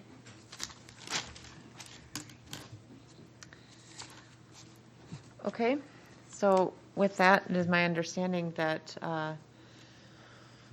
we will, are we just processing this information individually and then coming back to a vote at the next regular meeting? There's no further discussion on this tonight. Yeah, I believe that was the plan, was that the appointment would happen at the next regular meeting. Mm-hmm. Okay. All right. Thank you to all the applicants for the appointment seat. I'm very excited as well that there were 4 of you this time. It's very challenging to be up here when you have empty seats and to continue to see that process happen again and again. So it's very exciting that we had 4 of you, and I thank you, each of you, for coming and applying and then coming out or checking in via Zoom this evening. Thank you. Katie, before we move on, could I ask a question just to clarify? Sure. If this is going to be moving forward to the next regular meeting for action, I just want to get some idea or some consensus from the council on how the nomination process would work, being that we have 5 council members and 4 candidates. Correct. There's probably a lot of different ways you can deal with it, and I don't know if Paul Johnson has any input on maybe giving some guidelines to the council on what the expectations should be, rather than just getting to the meeting with everybody having a different set of expectations. I just don't know what to expect, because we haven't talked much about that part of it. Are you allowed to vote on that? I didn't think so. Okay. So yes. Paul, go ahead. The guidance from the statutes is incredibly limited. Basically, it's a free-for-all. Yay. Well, I know that's a lot of help, but the best advice that I can give, this is a situation where the appointment comes from the council. It does not come from the mayor and then approved by the council. So when you meet next time, the way that this will be handled is, or what I would suggest you do is, one of the council members makes a motion, gets a second, has some discussion, and then take a vote.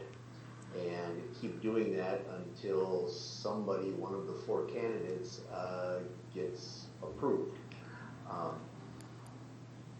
Between now and then, you're not really going to have the opportunity to have conversations amongst yourselves. Please don't do that. To discuss this any further, so your conversations are going to be in open session during the regular meeting. You can start the agenda item off at your next meeting by having a general conversation if you like. But then at some point in time, somebody has to make a motion, get a second, and get a majority vote. Thank you, Paul. Trina? Oh, thank you. Yeah, I was just trying to remember. It seemed like before we had, every individual chose their favorite individual, wrote it on a piece of paper, and we saw who had the most times with their name on it. But it's a little tricky since we have 4. Yeah. I don't know if that previous way would work. Just This because is of kind the of what I was higher- trying to yeah. allude to at the last meeting. Yeah. Right. If you were limited I to see 2 you, Ian. candidates, you could do it that way, but you're not. Okay. Ian?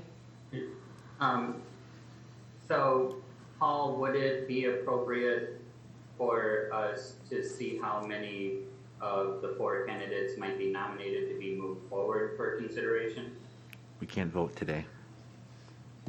Yeah, I don't think you should do that tonight. No. And there's nothing that says you have to make a final decision at your next meeting either. If you wanted to do some kind of a ballot at your next meeting at the council level to see if there's 1 or 2 or 3 strong candidates, as Trina was kind of suggesting, you could do that.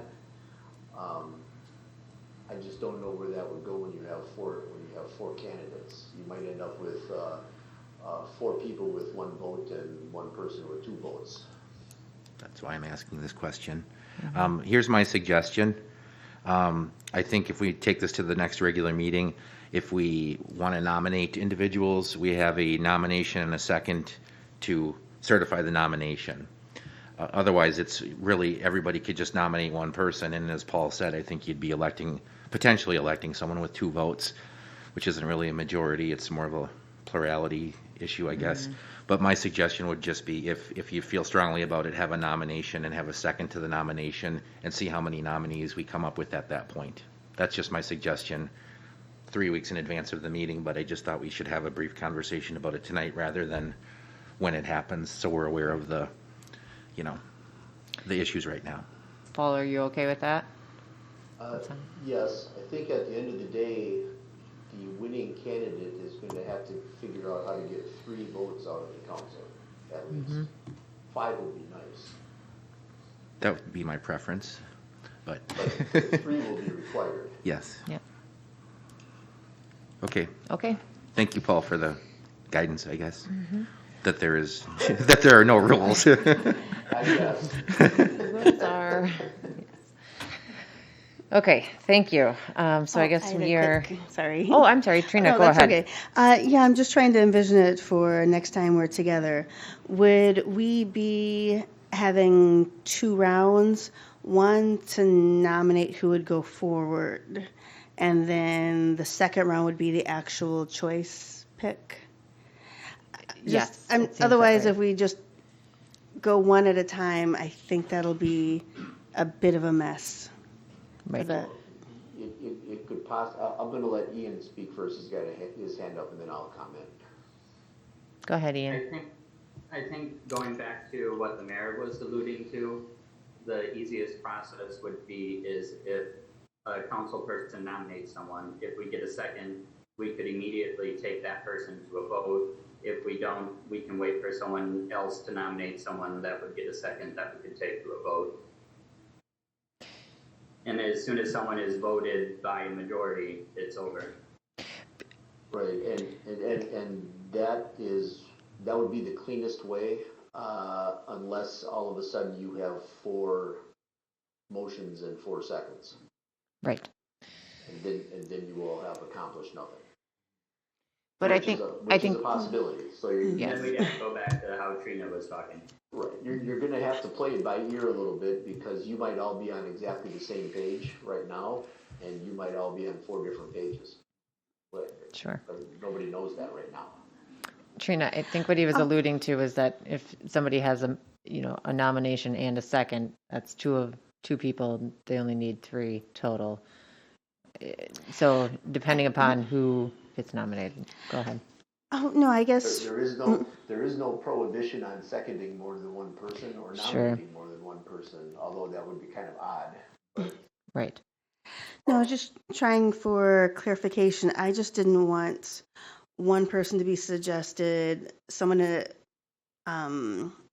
second, and then another person to be okay with it when they were maybe, if that was their third choice, just going with it. So I'm just trying to figure out if we're going the easiest but not the best way. I agree. I don't think that there's many easy ways. This is part of what I wanted to discuss, last time that we were gathered here, and we spent 40 minutes trying to talk about the process and how we wanted to do this. And it was very obvious that we wanted to wing this, and everybody got on board with essentially not having a formal process. So that is why we are where we are. I believe if there was an easier way to narrow it down now before the next meeting, sure, I'm on board. But I guess I'm not willing to put another, half an hour into this discussion when we've already spent exorbitant amount of time trying to just formalize this process, when obviously it was the will of the council to not formalize it. Trina. No, I'm not. Oh, I'm not trying to take the a. process of doing the motion in the second. The mayor is going to be the referee because he doesn't vote and it's his meeting. So the taking nominations and seconds, and if you end up with 2 candidates, then you can have a vote, and that would be a very nice, clean situation. With 5 people, hopefully you won't have more than 2 nominations in 2 seconds, and you may only get 1 nomination, and maybe everybody's on the same page. So I guess that's the best you're going to be able to do right now. I agree. Trina. So I was just trying to check. So we are planning on having a 2-round process next time? If by 2 rounds you mean who's nominated? Yes. Yes. Okay, thank you. Well, not necessarily though. Not necessarily. If we nominate someone, we get a second, and enough people, 1 or more additional councilmen vote for that person, it's over. They are appointed. Yes. That's the thing, I don't want to vote on accidents. What? That's the thing, I don't want to vote on accident expecting there to be another round. Then you should nominate who you want to nominate. Exactly. Oh, this is one going to be a chance mess. to nominate people, And if there's only one person nominated, great. If there's two people nominated, great. If there's three people nominated, then we're going to have more fun. And to add more confusion to it as well, are we talking about voting by secret ballot, or is this a roll call vote? Because that makes, that changes the whole. You can do that either way. Okay. Could we do like a series of secret ballots until we get, I don't even know how that would work either. A series of secret ballots until we get three that consensus for one? Yes. Yes, we can. Again, sorry. I guess my preference would be to start with the secret ballot with all the candidates and then see if we're down to two forefronts.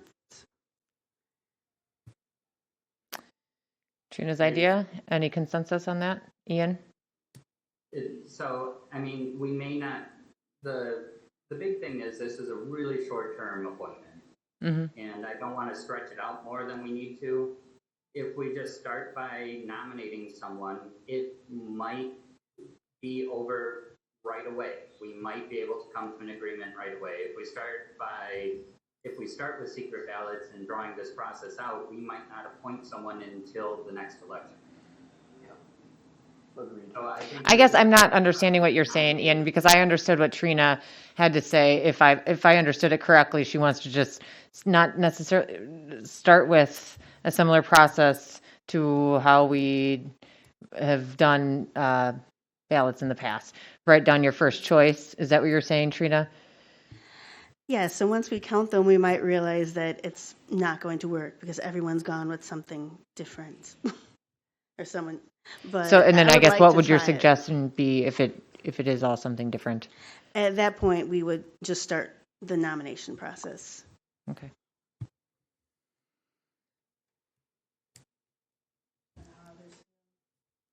I guess I don't see much difference between the two of them. That's just because. Yeah, I think. Sorry, I won't. Just because essentially either way, you either have people that are agreeing with you or you don't. And either way, if we are all on a different page, it's going to be, a longer drawn out process, regardless of which way we go. Ian, did you want to continue? Yeah, I mean, I think we don't all completely understand the difference between the two, and I might not fully understand what Trina's proposing. I think is part of the problem. So all I'm saying is if we start by a nomination, if only one or two people are nominated, we will then have a consensus within minutes, and the whole process will be over. That's the simplest and most direct route, and it will get us a representative to our city the fastest.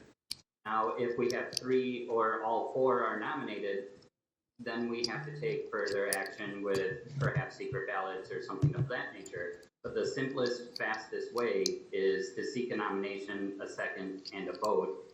And if we can come to a consensus that way, we have a representative.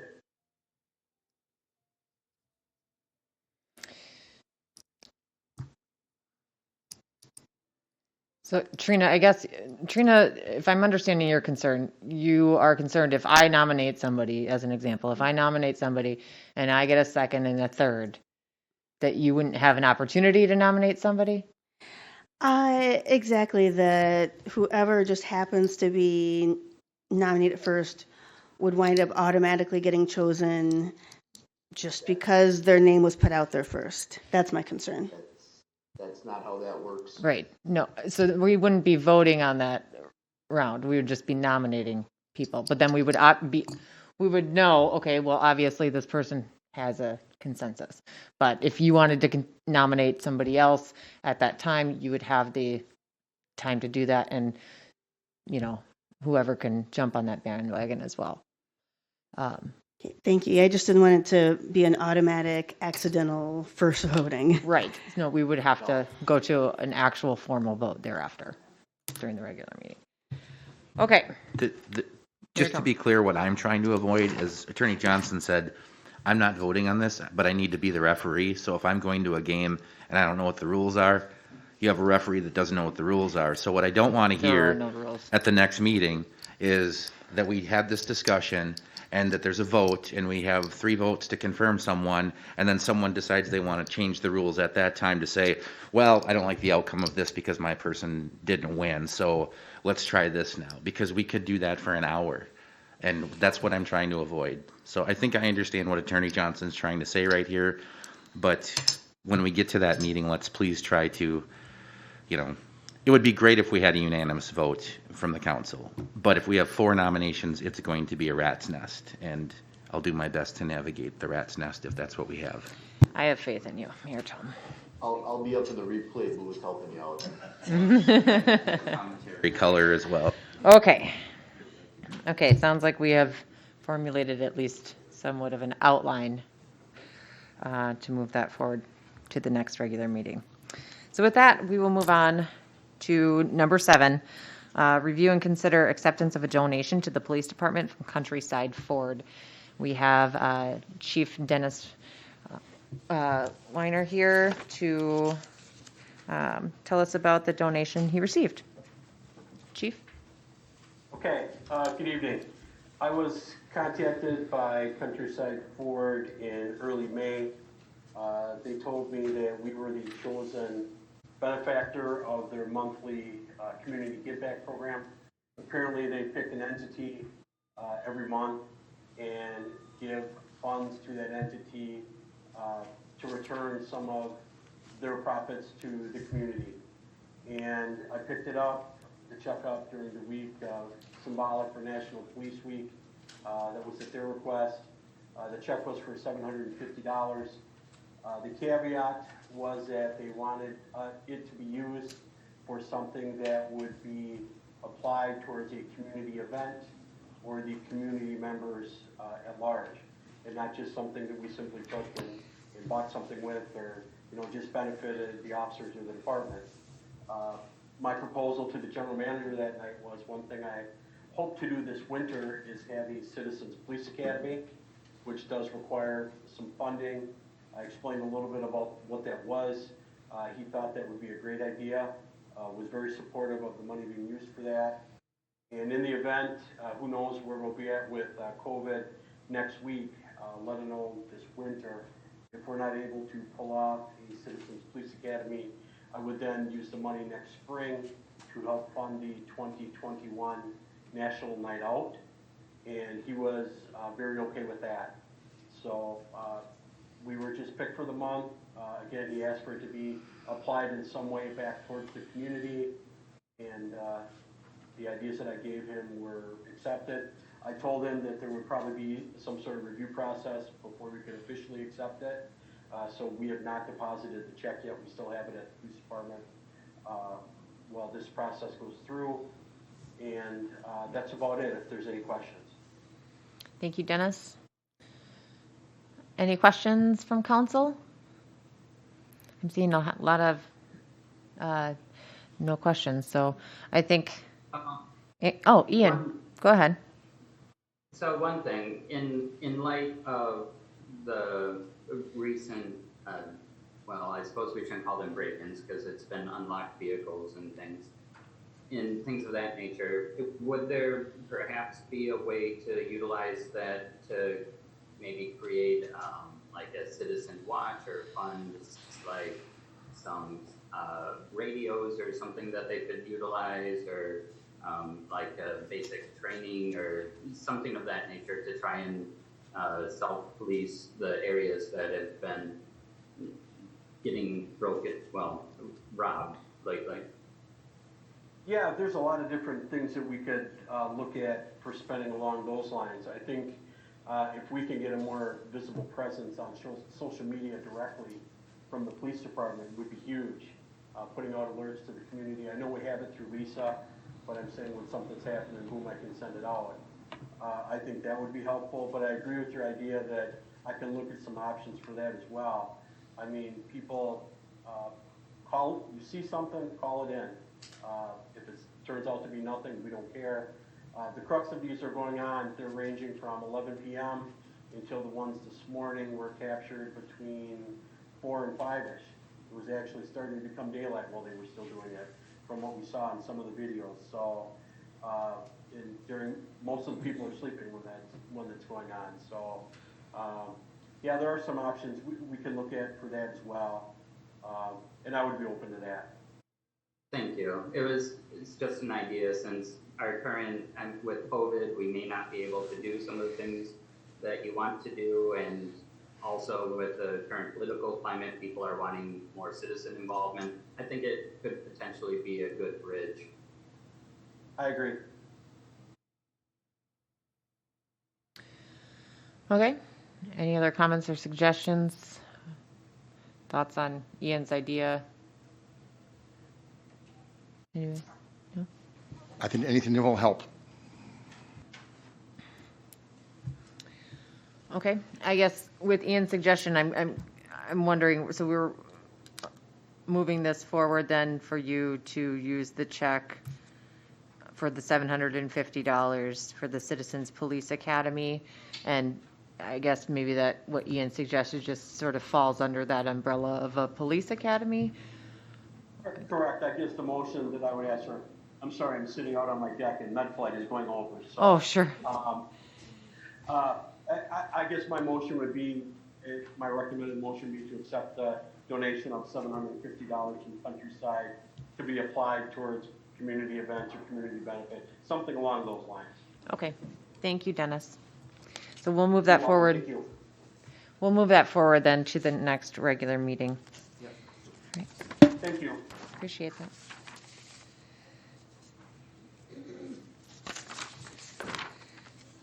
Okay. Number 8 is review and consider Class A, am I looking at, yeah, Class A liquor license application for the Landmark Services Cooperative Cenex Convenience Store. So for a minute, I thought I had the regular meetings agenda and I was just reading it wrong, but yes, that is in fact what we were doing. So Landmark Services, or Cenex, has applied for a Class A liquor license. The application is submitted, is complete, as well as the inspection on the premises. There's a note here in the packet that says the Class A beer license was a renewal and reviewed at the regular meeting tonight, and then the Class A liquor is a new license and is reviewed separately. So that's what we have before us. So it looks like previously they did not sell any intoxicating liquor at this address, and now they are wishing to add the liquor to their license. It doesn't look like there's any known violations. Any questions or concerns? I have no concerns. It looks like a completed application. Yep. Ian? One question. How many more Class A liquor licenses would we have and available if we grant this one?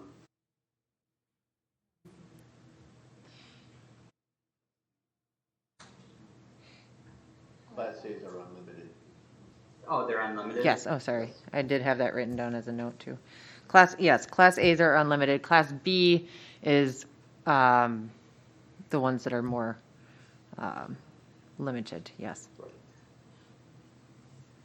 Okay, then no concern. Okay. Okay, all right, sounds like we got consensus and we'll move that forward to the next regular meeting.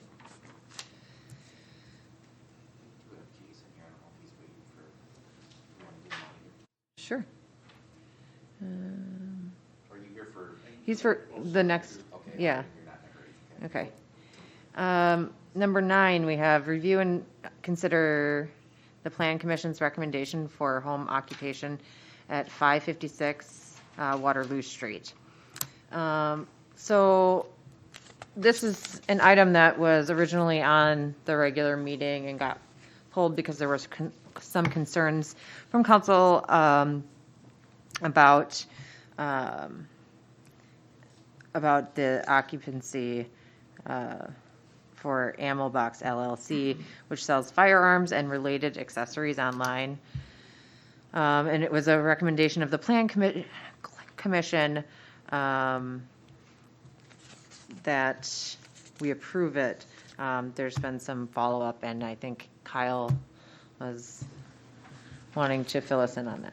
I did have some questions that came up about, how normal is this? Is this a very unusual situation to have a federal firearms license in a neighborhood? And actually, across the country, more than half of all the licenses are residentially based. And Wisconsin's even higher than the national average, inching up above 60%. I think there's a couple reasons from that. I think there's, the ease of the online sales. There's a low entry point with no capital involved if you're operating out of your home. So this isn't unusual.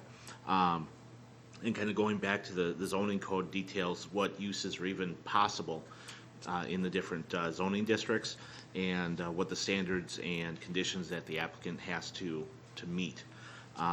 And so, the reason that they come to the city council and the plan commission is that there's a potential for undesirable impacts like traffic or signage, noise that could impact the neighbors or even, change the character of a neighborhood. So there is some flexibility in how you apply your discretion during the consideration, and the plan commission has kind of gone through that exercise, and they've recommended approval with several conditions. And I know Matt, who's here, has done an analysis as well of the different conditions that they're subject to and how they meet those. So they as it's presented, they would be meeting all the provisions of the plan commission plus all the regular limitations that apply from the zoning code. Questions, Trina? Yeah, I guess my concern is on neighborhood character changes and how I really can't think of much else that would have the potential to lower property values for the just general area, not the couple houses right around, but I'm just a little concerned. Also, I noticed that he has permission, according to this, for online only, but then he says that he would have up to 5 products at a time per pickup from his place of residence. Seeing that he had an actual store in Sun Prairie, I'm just picturing quite a few customers physically. I just want to chime in here, and I did a little bit of research about FFLs and how they work, and I actually found out that there are 2 other federal firearms licenses operating out of their homes here in Columbus already. I guess it's not that uncommon. So I guess the question, becomes more of a zoning thing. I mean, we could, but I don't think that not approving this specific person is going to change the zoning code. I think if that's what we want to focus on, maybe we do, but I think this is sort of pinpointing all of these problems onto one specific business operator, when really what the Plan Commission was set to do was just make sure that this doesn't become a nuisance in the neighborhood. If you changed, for example, what they were selling, and I understand that that's the concern here is what is being sold, but that's not necessarily what this item on the agenda is about. It's really about if I was selling cupcakes and everybody kept lining up my street for the cupcakes and it was making my neighbors really upset that they didn't have any place to park or they couldn't turn into their driveway and there's noise and nuisances and things like that. I think that's, I guess, what the Plan Commission is reviewing. And as far as the federal firearms license, this individual has owned and operated a business for several years. And I understand your concern with inventory, but I think being that he's limited the amount of inventory that he would have, I don't know that we can ask very much more unless we wanted to get into different zoning codes and and changing of all of that. And that would have to be across the board, not just for this one individual.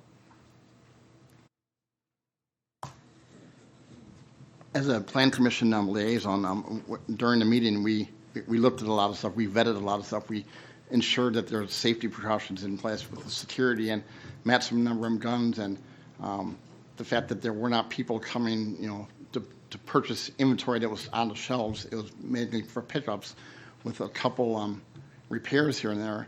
And I guess you have that, what's going on there, rather than a house that is just a firearm owner and they have 15 rifles for deer hunting or 3 pistols for personal.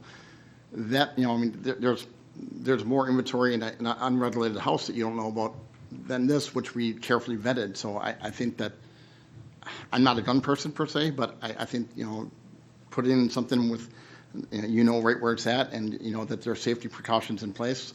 I have no problem with it.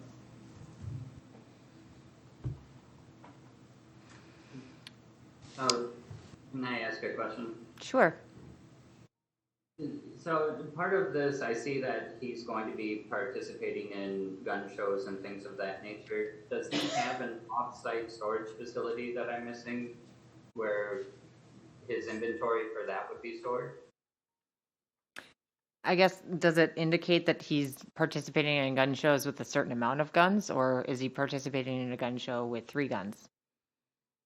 Can you participate in a gun show with 3 guns? I would imagine that you could, yes. It depends, as long as you have the license. It depends on, why you're bringing those particular guns, I would imagine. Right.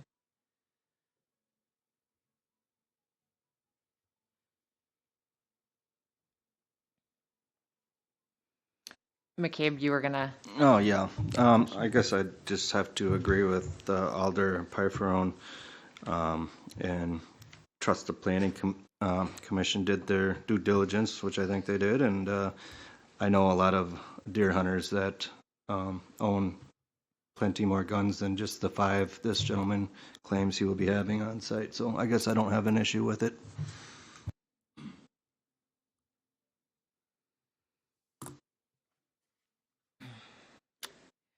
Well, any further comments, council? Sounds like we have consensus, I guess, to move this forward at least to the regular meeting. And Ian? one quick question. There is not going to be any signage or anything of that nature, correct? That is our understanding. There is not. No signage outside.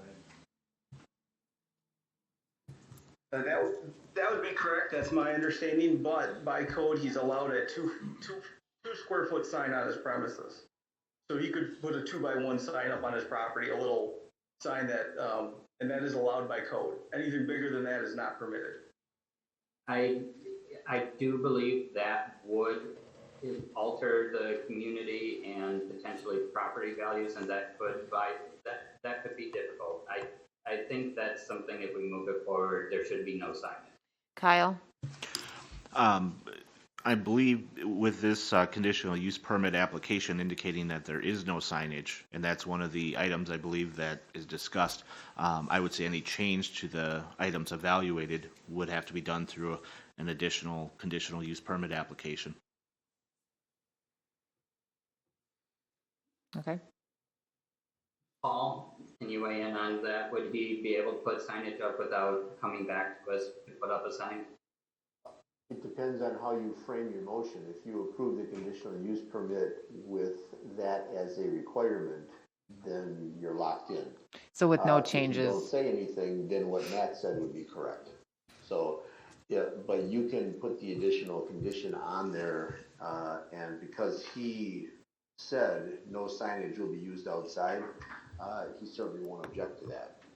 So if you make that a condition of the conditional use permit, then you'll be fine. And the other option is down the road, remove section 11 from 114-106, which that allows for signage for home-based occupation. But that would be any home-based occupation, which I don't think is the concern here, but yes, right. Katie's Cupcakes would be not able to thrive. Yeah. Trina. Oh, yeah, it's not there being a sign per se. It's a sign that would signal to possible new residents that would send them away. Yes, unless they are gun collectors.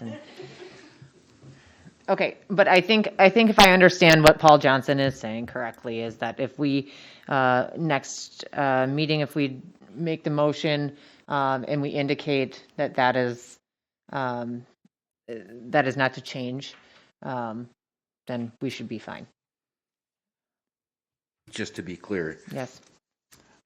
he said that he didn't want a sign, but the plan commission did not put that in as a restriction, that to not allow a sign. So we just need to add that one additional restriction. Is that correct? Right. The plan commission recommended approval with 4 conditions, and the signage issue would be a 5th. Okay. Okay. Makes sense. And don't forget. Kyle. I think because there's specific scrutiny on the conditional use process, and it's a special process, and if they're presenting it with a certain set of circumstances that they're telling you they're not going to use a sign, they're not going to do this, but they are going to do this, my recommendation is that if these are important to the plan commission and to the city council, that whatever they submit as a condition or how they're going to operate, and you use that as a basis for your decision, I would lock them in. If you are concerned that they're going to change it later on, and now there is going to be a sign, even though they just told you they weren't, just to get approval. So if that's important, I would recommend you say changes to their application should require a revisit. But I guess right. Paul might give us some guidance on that too. The only difference between his narrative in the application and what the plan commission did is that signage issue. So if you add that, and once the conditional use permit is granted, if it's going to be amended in any way, shape, or form, it has to come back and go through the process again. Okay. Is that clear? Okay. All right. Sounds like we can move on to number 10, which is review and discuss task order number 2020-07 from Ruckert and Melke for GIS services tonight. So that we've got information in the packet. Gotta get to the right page here.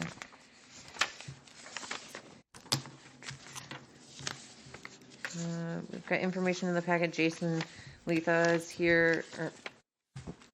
Yep. No, me. Oh, you're leading this off. Sorry, go ahead. Yeah. Matt Shriver's going to lead this off first. So Kyle and myself met with GIS staff from Ruckert Milky, probably maybe a month ago now.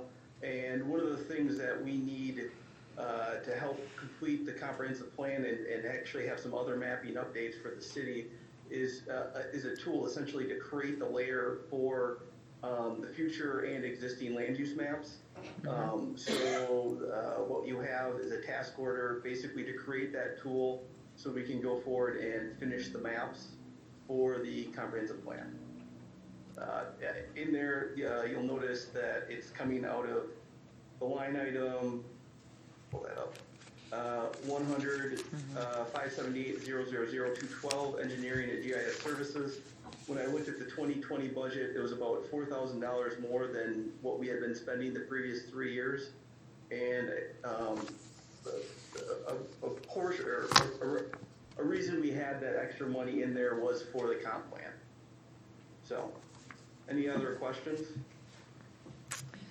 Any questions from council? I don't see anybody's lighting up. This Ian's one seems saying no. really easy. I think we should just slam it right Yes. away and Slam dunk. celebrate.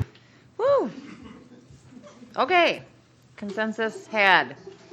Move that forward. All right, we are gonna move forward to number 11. Delegated municipal authority for building inspection. So it's my understanding that building inspections that are done here in the city of Columbus.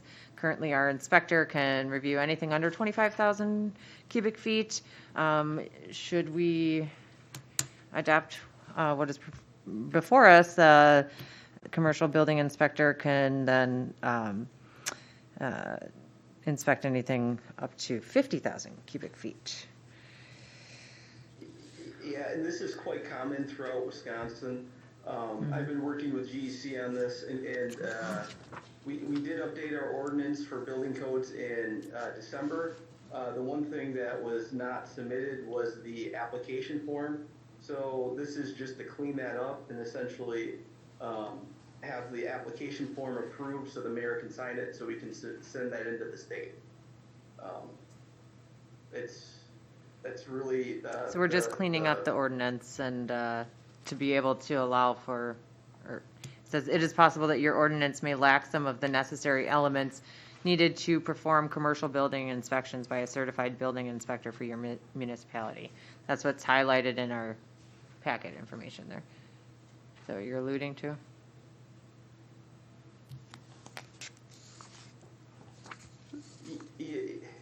That, I believe, is the standard GEC letter. I think it's boilerplate. We have updated our ordinances, as I said, in December. So I believe the only thing we need to do to get the delegated municipal authority is to actually approve the application form and have the mayor sign it and send it in. Okay, so you're saying that we had already updated that ordinance that was necessary back in December, and they're just kind of sending us this canned letter that says you may need to update it, but okay. I took it as we need to take another look at that. Okay, thank you. No, yeah. Trina? I guess I was just wondering where this came from, if there's any extra training needed to inspect the larger buildings. How does that work? There is extra training to be able to review the state-approved plans, but GEC has people on staff already to complete the review. So in the case where GEC would be reviewing something, Dion would be reviewing it. Dion's our typical building inspector. This would go over to, I can't remember I think it's Mark. And there's two guys on the application form that would be completing the review. Let me pull that up. Janikowski? The mayor's? Yeah, Mark Jankowski and Joe Monfrey are the two individuals that would be conducting anything that would be in that 25,000 to 50,000 cubic foot range for the state review. Because technically they still have to meet the state review plans, it's just they can do them in-house. So it ends up being cheaper and done quicker than going through DSPS. Thank you. That's just what I was wondering, if they had the same expectations as from the state. Thanks. Yep. Any additional questions on this? Okay. All right, we will move that forward then. We've got number 12, review and consider the site plan for Butterfly Trails Volunteer Park. You're up again there, Matt. Yep, this is one that I wanted to bring back. I didn't want it to linger too much. It may not be as teed up as the other things I brought to you tonight. But the big item was that I spoke with Eric Lobner from DNR, or Lobner from DNR. He's also an odd fellow. He lives in Columbus. He was the individual that had made recommendations to Winfield McDonald. And I know we had some debate at the last time we reviewed this about the types of grass. I included in the packet basically the email I received from him on June 2nd. And basically, I think there's been some lost in translation. Before, it was always under the impression that it's going to be one certain style. And reading through his emails, that he'd recommend not just having all switchgrass, it'd be a blend. So I think what I'd like to do is get more of a proposal from Eric and the Oddfellows on exactly what style they would like. but one of the things, I guess, looking at the prices, I don't see a vast difference in the price of the different types of grasses that they've proposed. It's really coming up with a blend that would work on that site that I think would also limit the, well, one, it would act as a buffer to the river, and two, it would limit the amount of maintenance that we would have to complete on the park. And one of the other things I want to share is my conversations with the Odd Fellows is they've been a willing partner to raise funds to basically complete the project all on their own. So at a certain point, I guess I'm asking for council to maybe give them some leniency with, especially with somebody on staff that seems to be an expert in subject matter when it comes to the buffer area. Any questions on Eric's communication to me or the buffer strip that's been proposed? No, I think it sounds actually great. I think that's exactly what I was looking for out of it, just kind of a blend instead of all being just that really tall switchgrass. This sounds, what's in the information in here sounds wonderful. Trina. Thank you. Reed is feeling much more comfortable about the updated native grass mix. Okay. I guess the other big update from meeting with Winfield out on the site is you can see on the site plan that I have in the packet, there's a canoe launch / kayak launch that is basically kind of at the end of the driveway. So where the driveway turns and goes to the river crossing, there basically be a turnaround in there so somebody can come in and unload their canoe or kayak and then pull back over to the parking lot and then launch in the river. And I think that's where they have it, there's an opening already, there's a clearing. I think it would work really well. And at this point, you know, I've driven by the site a few times recently, and they are out there continuously plowing the site every 2 weeks, so they don't have to. So basically, they're killing basically everything out there. So when they plant the butterfly garden and the other native prairies that they're working, they're as few weeds as possible. Yeah. And at this point, the other thing is, at this point, the proposed trail is essentially going to be more of a mowed trail, I think, at the beginning, rather than any sort of crushed limestone. But at this point, with a conceptual plan approved, this will allow the Odd Fellows to go and do some sort of fundraising to say, all right, you know, this is what we're going to need to raise to actually to make this park a reality. There will probably be other moving parts to this, but generally, I guess what I'm asking is the general layout acceptable to council so we can move forward with, so the Odd Fellows can move forward with the fundraising portion of this? Yes. I'm seeing a lot of heads shaking in here, nodding yes. Okay. Yes. Okay. Sounds like yes is your answer. I think they're putting up. There's going to be other moving parts, and Yeah. as this thing evolves, it will come back to council for further discussion. But generally, right now, this is where we're at, and it's a start. And right now, it's just really boxes that I put on a map, and it's going to change a little, but I think it's a start. So. Yep. Mayor Tom, did you want to? I just wanted to say, I think that they're doing a great job of kind of being nimble and listening to suggestions we have, but with their site plan, they were just going to put in a butterfly garden, and they're practically managing the entire site for us, which is a benefit to us, and they have someone from the DNR that's obviously not going to do something that wouldn't be appropriate for the DNR or us, so I think they're doing a wonderful job, and obviously fundraising to do the project as well, so I think we need to give them a little latitude to make some decisions within the scope of what they presented here, and I'm certainly fine with all of that. Trina? Oh, I'm really liking what's presented. I also want to give them latitude to figure out what'll work best. Just wondering, is there still any talk of possible community garden space, or is that kind of off the shelf? Different organizations. It is. I've been poking around. Okay. I don't think they're going to be offended by any of it if it ended up happening. Okay, thanks. Okay. Sounds like we got consensus there. Matt's got the direction he needs.